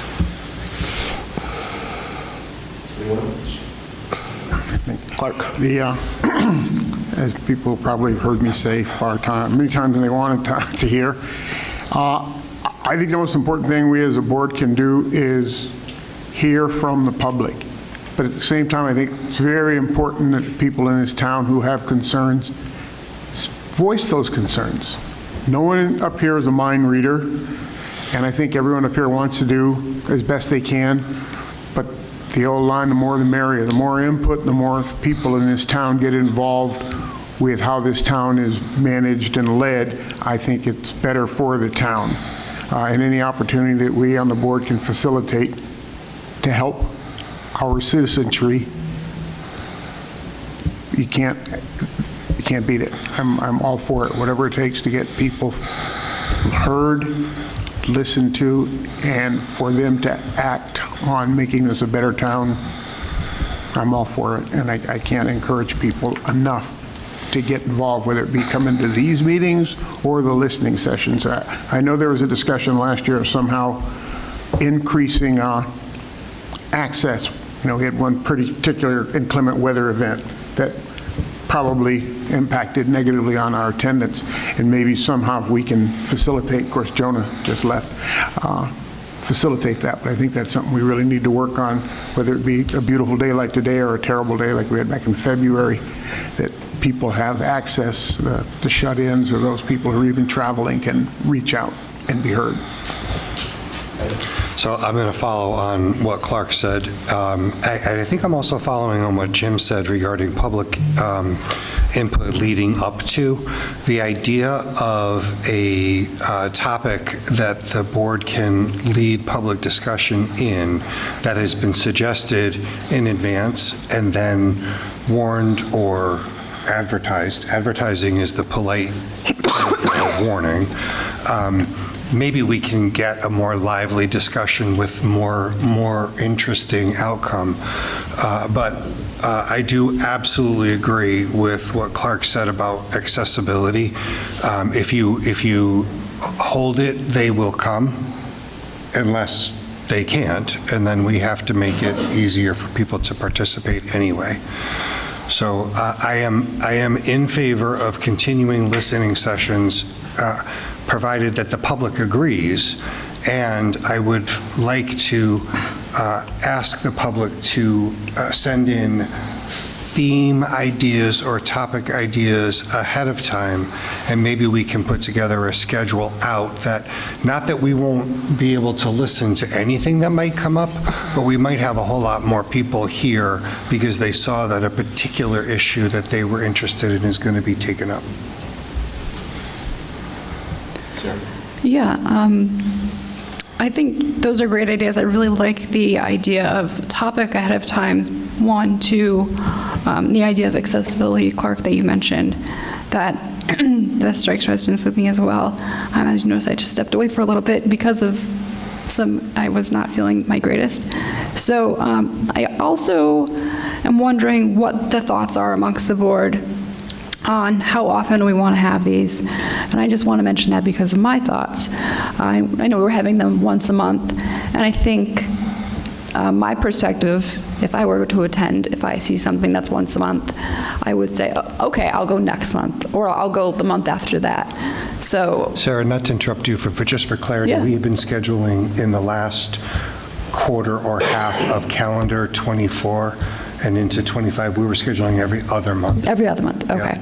Yeah. And that's where we left it. Okay. Yeah. So keeping that in mind, I'm thinking, if people see that, if they see it every quarter, they might save up that and go once a quarter, and then we have less inclement weather as well, possibly, fingers crossed.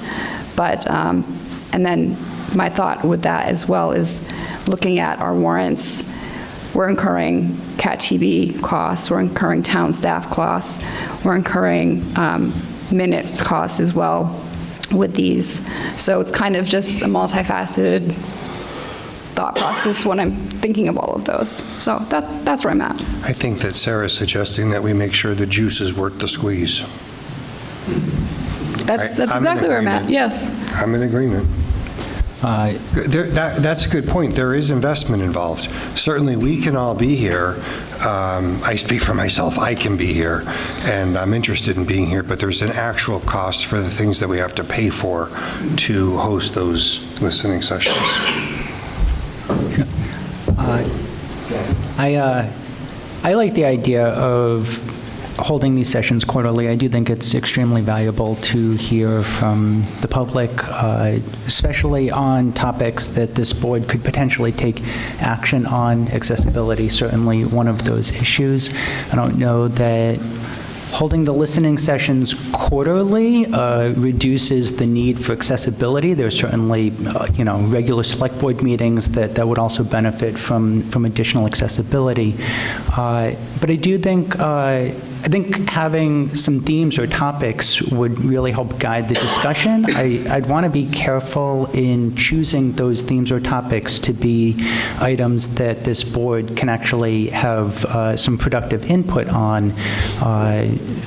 I'm of the understanding that the Battle Monument is a state park, so I'm not sure what impact we could have on that, and I'd want to be careful about setting that expectation with the public that they can come to us with those concerns when we have limited ability to take action there.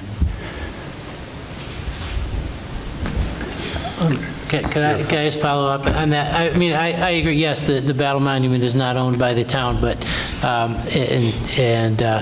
nor would I expect that the input be that the town, come up with $40 million to fix the monument. But, thank you. But the monument is incredibly important to the town, is my point, and it has been troubling to me just to listen to people from everywhere in the state, it seems, in the media, other than Bennington, talking about what should happen to the monument. And so our action as a board would probably be more in the form of a resolution, one way or another, about what the future of the monument should be. That was really just one example. Certainly some others, but it's been in the news lately. So yeah, appreciate that. Just staying on that topic before we veer away from it. This is really important because we've talked, and you've all heard me say for the last 2 years, cautioning us against taking up issues that we really don't have any control over, and therefore the outcome would not be any action from this board. But Jim makes a good point in that if this board presented or was able to formulate an official position on something, and that could be heard by others at the state level. And I think that the monument is a very good topic to be taken up in the sooner rather than later time frame. And a follow-on to that, yes. I think people coming to us and expressing their concerns on issues of the day will allow us to actually, I think, get a better idea on where we need to go, whether it be us proposing a resolution or a letter to, whether it be our congressional or representatives up in Montpelier, or even to the governor saying, as a representative of the town of Bennington, this issue is important to our constituents, and we'd appreciate your attention to it. But it goes back to my initial statement, is to people out there listening or not, maybe not listening, please, please, please show up, speak up. We need you.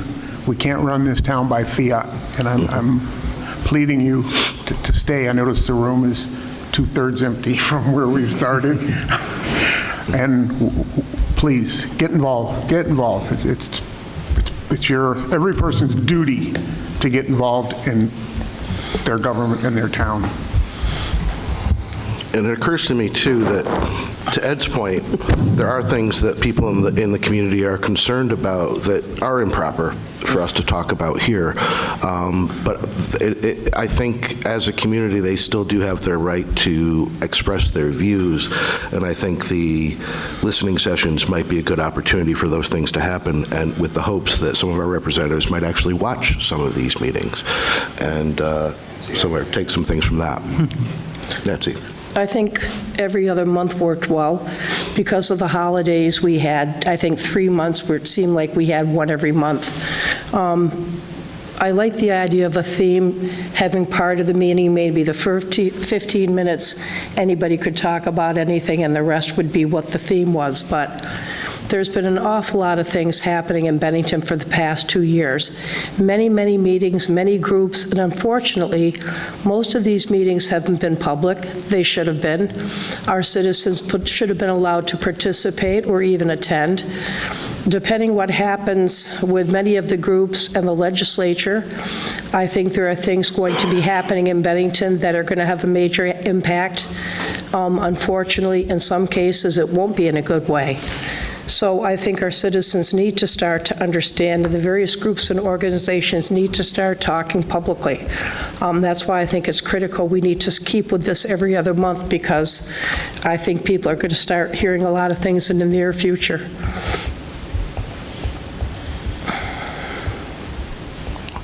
Okay, so we've heard about a couple different options. I don't think we need a formal vote, but in terms of consensus, okay, Kelly?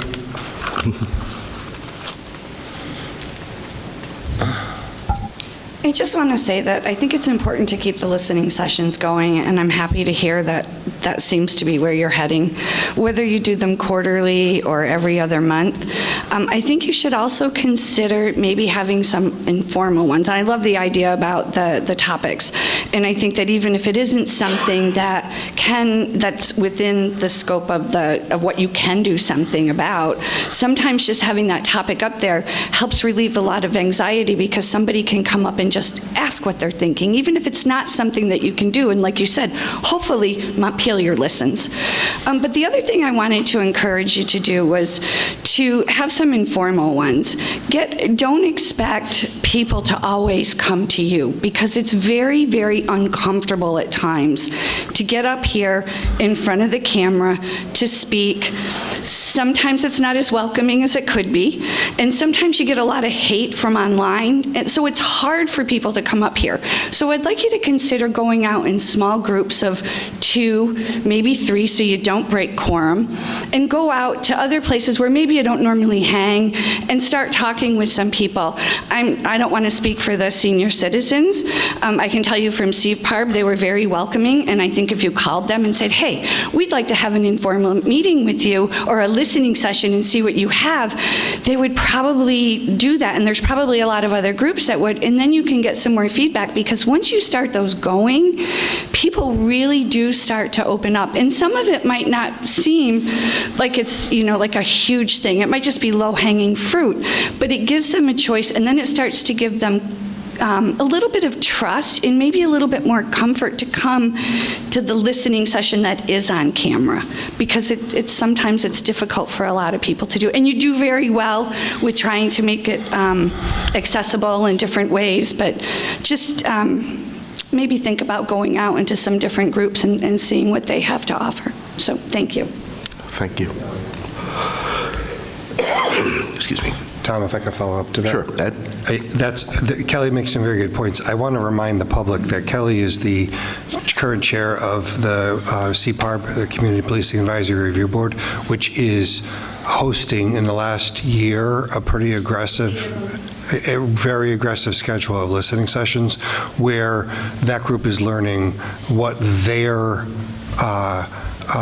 focus should be on from a public perspective. They've got a charge from the select board, but they also are able to hear from the public that way in that informal session.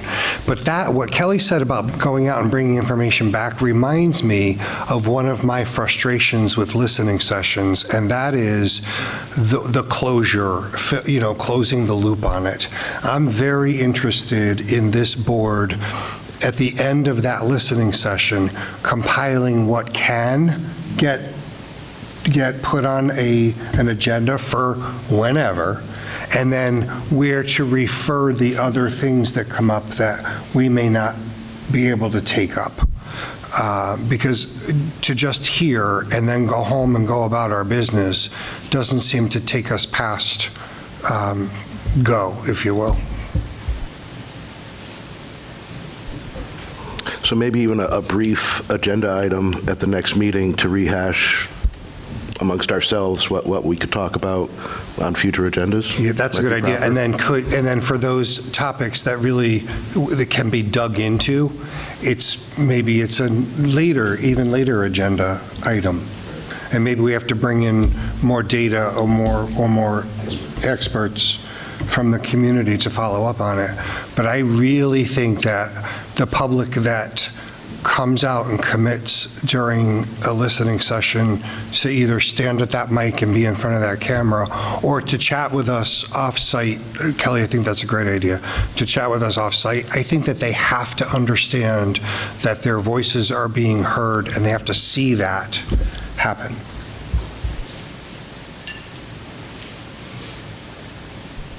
Anyone else? Okay, so I'd like to get some kind of consensus on whether we want to do this, continue with the every other month, or if we'd like to move to quarterly. Anyone have strong feelings either way? I'd like to make a motion to continue quarterly. I would second that. I think every other month is kind of reasonable in the sense that I think by making it quarterly, almost out of sight, out of mind side of things, what I'm afraid of is it's just slipping people's mind. And, I just don't think that'd be a good idea, expanding or extending out when people can come see us. The almost sooner the better kind of deal in my mind. So, Tom, we have a motion and a second, and I think that we're in discussion based on what Clark just said. Right. I sort of agree with Clark, at least for a period of time until we see what the advanced public input is. If we continue to warn a meeting every other month and there aren't topics and there isn't public participation, I think what we want to avoid is what has happened in the past where we sit here and look at our watches and say, anybody else? We're going to wait 3 more minutes. Nobody wants that. That's not comfortable. Agreed. If they build it, they'll come. If they don't come, we just need to move on. Yeah, I think I could second that. I think I don't have a problem with every other month. And after 6 months, if we determine that there's just not, there's not enough activity to warrant continuing at that level, then going to quarterly. But my inclination would be to start at keeping where we've been. So perhaps a compromise that we could hold them every other month with a set time to adjourn? I'm comfortable with reassigning my motion with the understanding we reevaluate that in 6 months.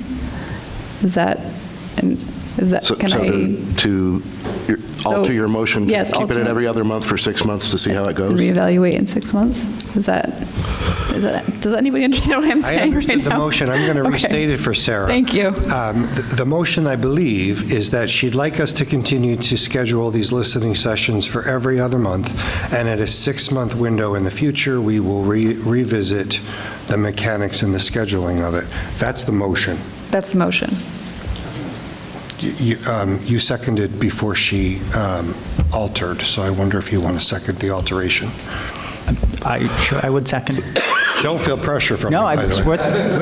It's worth discussion. I wanted to give you the opportunity to second it before I did. Any discussion on the new motion?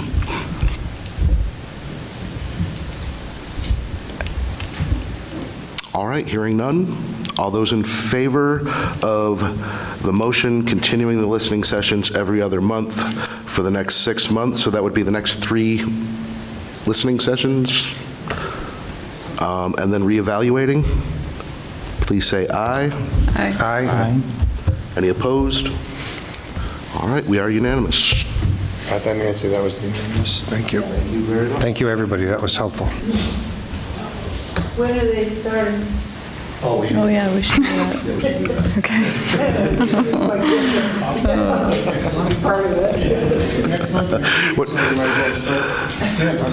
Yeah, let's start. I'm thinking we can go ahead and start this next month. Does anyone have an issue with that? And on the issue of naming a topic. Does everyone think that's a good idea? I'm thinking maybe we could ask Jonah to put it out to the community to come up with some suggestions for us. And of course, if the board has any suggestions, we'd have to hear those too. If the community has suggestions, we would hear those too. Yeah, take some suggestions, and then I think the board can decide at a coming regular meeting what to make the topic far enough in advance so everybody knows what it is. So you're saying that we should put the word out there, collect the data, and at an upcoming regularly scheduled select board meeting, we will set an agenda for that first listening session based on the public input that we got?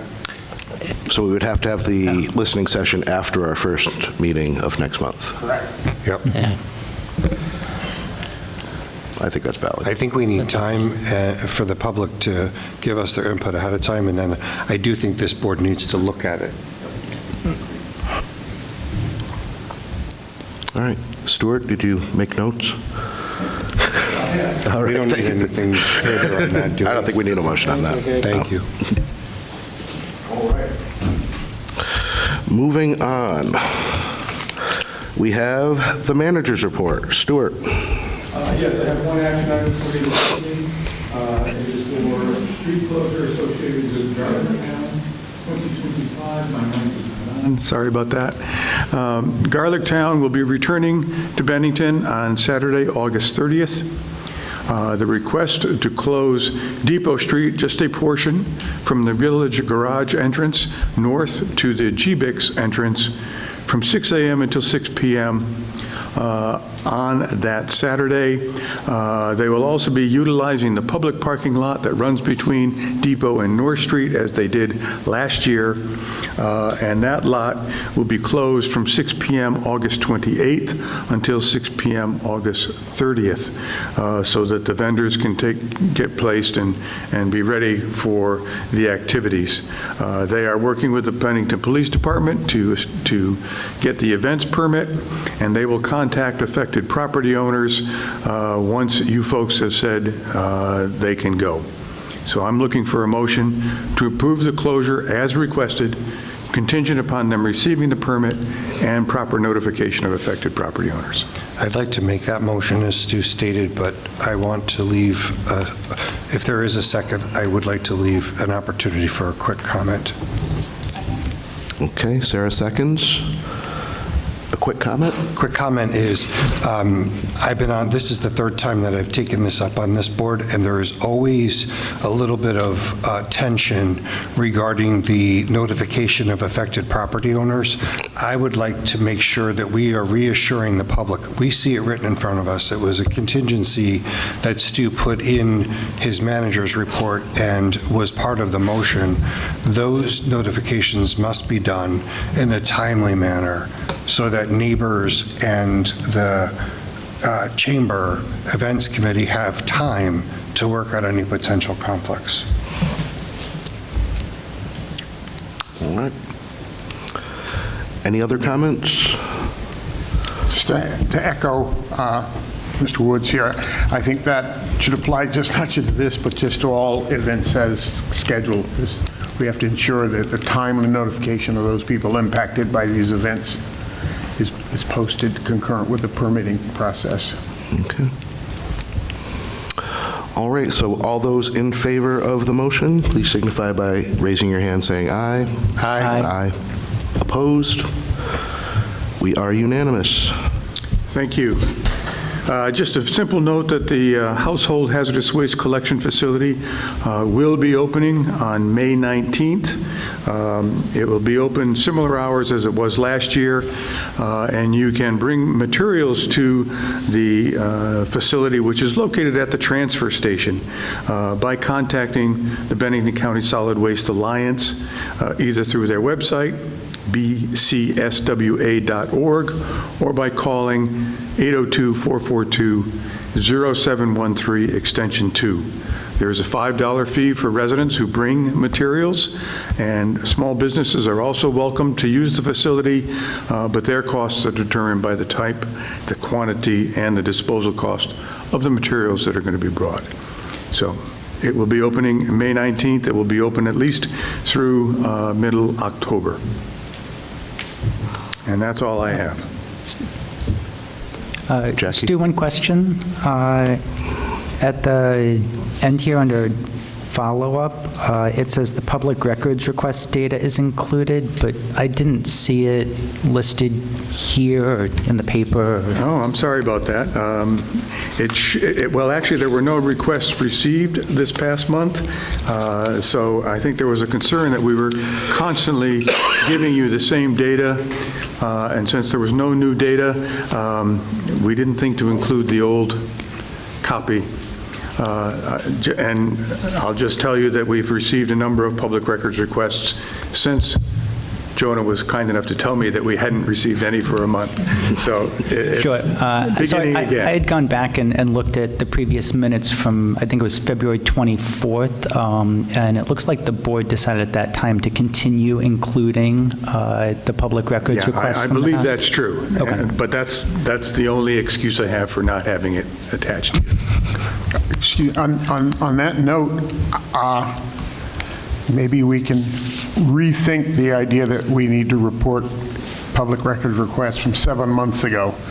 You know, we've got this packet here now that gives us what we need to know, and I still think that those reports from however in the past, unless there's a specific purpose for having them, it's superfluous.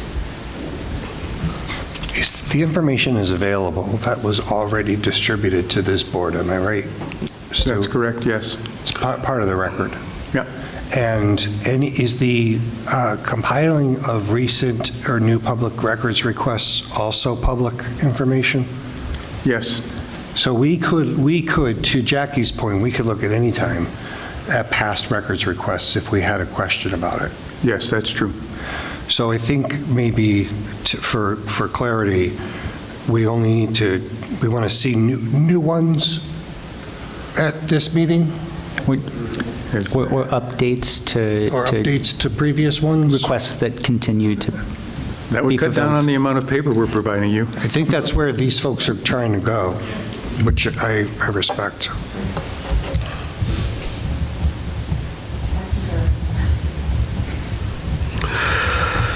All right, upcoming agenda.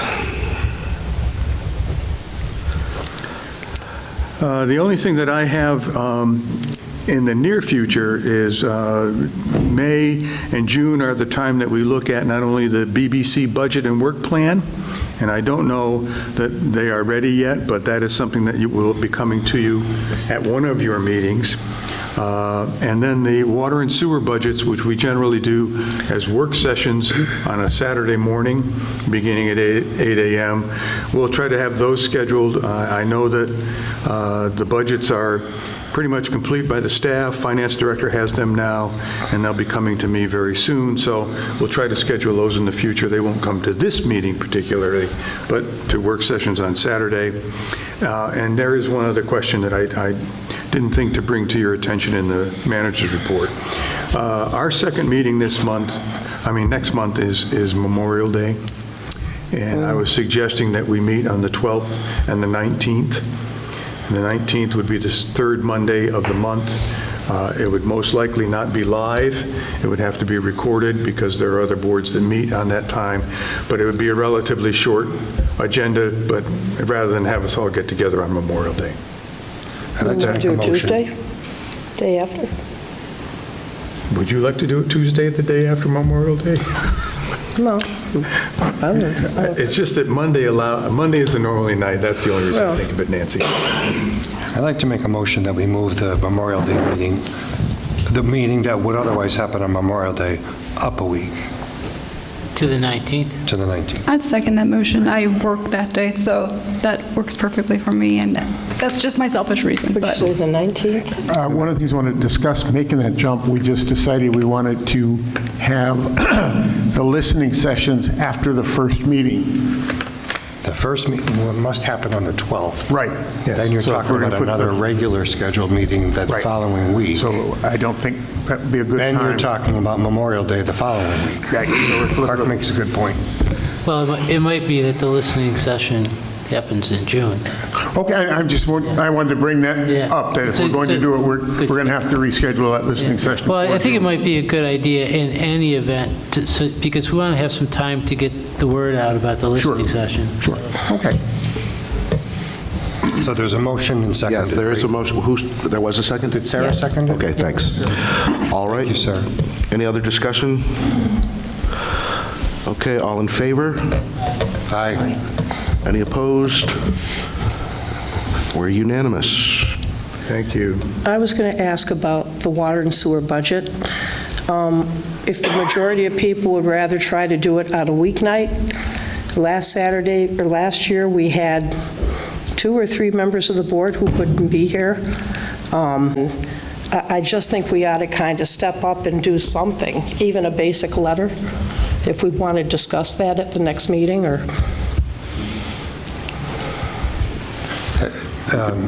If I could just follow up to that, I think that might come out of the first listening session if we agree before that a discussion about the monument is a good topic to cover in an early listening session. So, Nancy, I'm in favor of this board taking a position and then making it known. I think it can be done after that listening session. I agree. And the other topic, I've tried for 3 years and I'm going to keep trying. We need to have a public discussion about those multiple water and sewer projects, tens and tens of millions of dollars. I talked to lots of the people who pay Bennington water and sewer bills who are concerned today. I said, you're going to be very concerned when you hear the other projects. This is critical infrastructure, and we need a timeline to understand when they need to get done. And the longer we wait, the cost is going up, and I'm very worried we're going to have a couple that we may have to do close to being at the same time.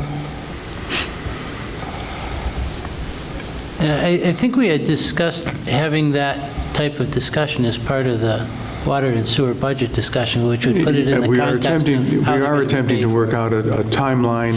I mean, some of it is speculation, but we know there are certain projects that we are going to be bringing forward, and they will require bond votes. So we'll have some information for you during the discussion on water and sewer budgets. Speculation from me? No, speculation on when they might go forward. I mean, some of the projects are critical. They're critical, but they're not a project that we're looking to do unless we have the funds and the time and the support from the state and federal government to do it. So we can't sit down and say we're going to do this in 2027, we're going to do this one in 2029. We don't have that kind of a crystal ball, Nancy. We don't. But there are some of the projects they're going to have to get done. We know of at least 2, the sand filter for wastewater and the filter system in the wastewater in the water treatment facility. Those are the 2 we know about, and those are the 2 we are focusing on bringing to the taxpayers and to you folks. And we discussed the sand filter issue at this board, so that topic has been covered. And the others, Stu, I think are going to get covered during the budget work session. The ones that we can point to and say this is going to have to be done in a given time frame, we'll do that. There are some projects on that list that are more related to what happens if this fails. And we can't necessarily project that, but we'll try to do what we can as far as giving you some sort of an idea of what the lifetime of those particular items are. So, Tom, maybe I could just suggest to you that Nancy be given the floor at some point to voice her concerns, and we hash through. I want to believe that the concerns that she has are not yet bubbling to a critical point, but if they are, we will have gotten them on the table. Right, but I think Stu also just said that they're going to have a list of things, both imminent and not so imminent, at the next water sewer meeting. So maybe the next water sewer meeting. We can talk about it with the experts are here. That's a good point. Maybe all things could be on a punch list at that meeting, with the staff having prioritized what we actually have to work on this coming budget year. My reason for hammering this home, guys, is that we keep hearing tens of millions of dollars that taxpayers are going to be forced to deal with, and I don't want that rhetoric to continue because it's unknown and it's unfair and it instills fear in people. And if we could instead put the information out there. I'm using the factual information that town staff and employees put together on the list in 2021. Nancy, and the sand filter we just heard about, Ed. Yeah, Nancy, we were supposed to have heard about it 2 years ago. I'm trying to give us a constructive way to deal with your concerns, Nancy. I'm on your side here. Leaving it tonight with tens of millions of dollars that we don't have is, I think, instilling undue fear in the mind of the taxpayers who are listening tonight.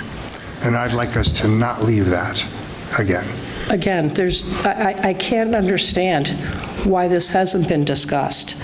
Some of these things that I'm talking about, they're aging. We may not have to do them in the next 3 years. I wonder how many we have to do in the next 10 years.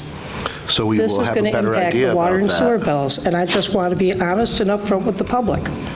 Now, maybe Stu can tell me the tower I'm concerned about, we don't have to worry about for 15 years. Nancy, I think you're missing my point. I'm on your side in this. If you were on my side, we would have had this discussion publicly. Like I said at the last meeting, 15 minutes, just show them. Stu and his staff can give us some idea. How much longer do we have to wait? Which we've just asked that the folks tell us about at the water and sewer meeting. Okay, well, cross my fingers and hope it happens. But Okay. again, the sand filter we were going to hear about 2 years ago, it got pushed back to last year. We just heard about it. But Nancy, that was because when we did the planning for the sewer upgrade at the treatment plant, it came in at $17 million.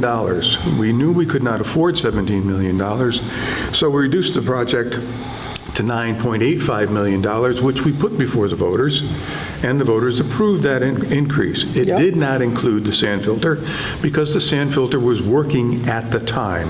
We are now faced with phosphorus removal limitations, and the sand filter will not handle those. So now we are back before you in the time that we should be to be presenting the sand filter improvements to you. Thank you. Sarah? Nothing for me, thanks. Okay, Jim? No. Nothing. Thank you. Ed?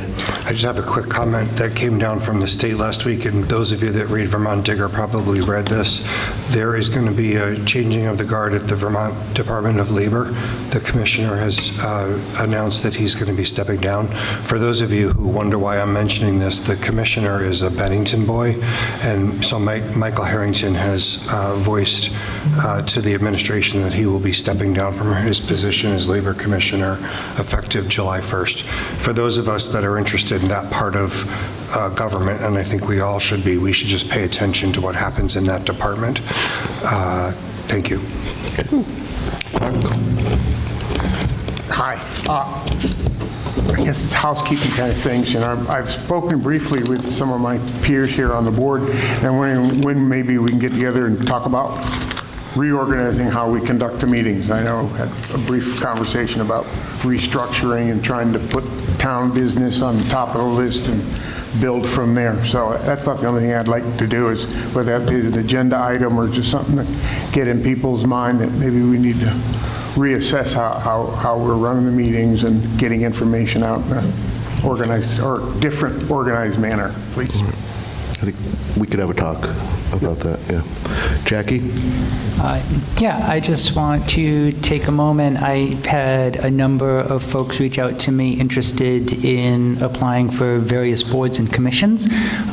So take this chance to remind people that the deadline for submitting your letters of interest is May 9th. That's Friday before our next board meeting. So this is my last opportunity to tell you all Friday, May 9th. Thank you.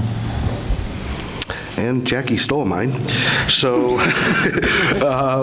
we have need of an executive session to discuss the contract and personnel. We will not be taking action. So I thank you all for being here, and we will see you at our next meeting. I make a motion that we move into executive session. Second. All in favor? Aye. Aye. Good night, folks. Thank you.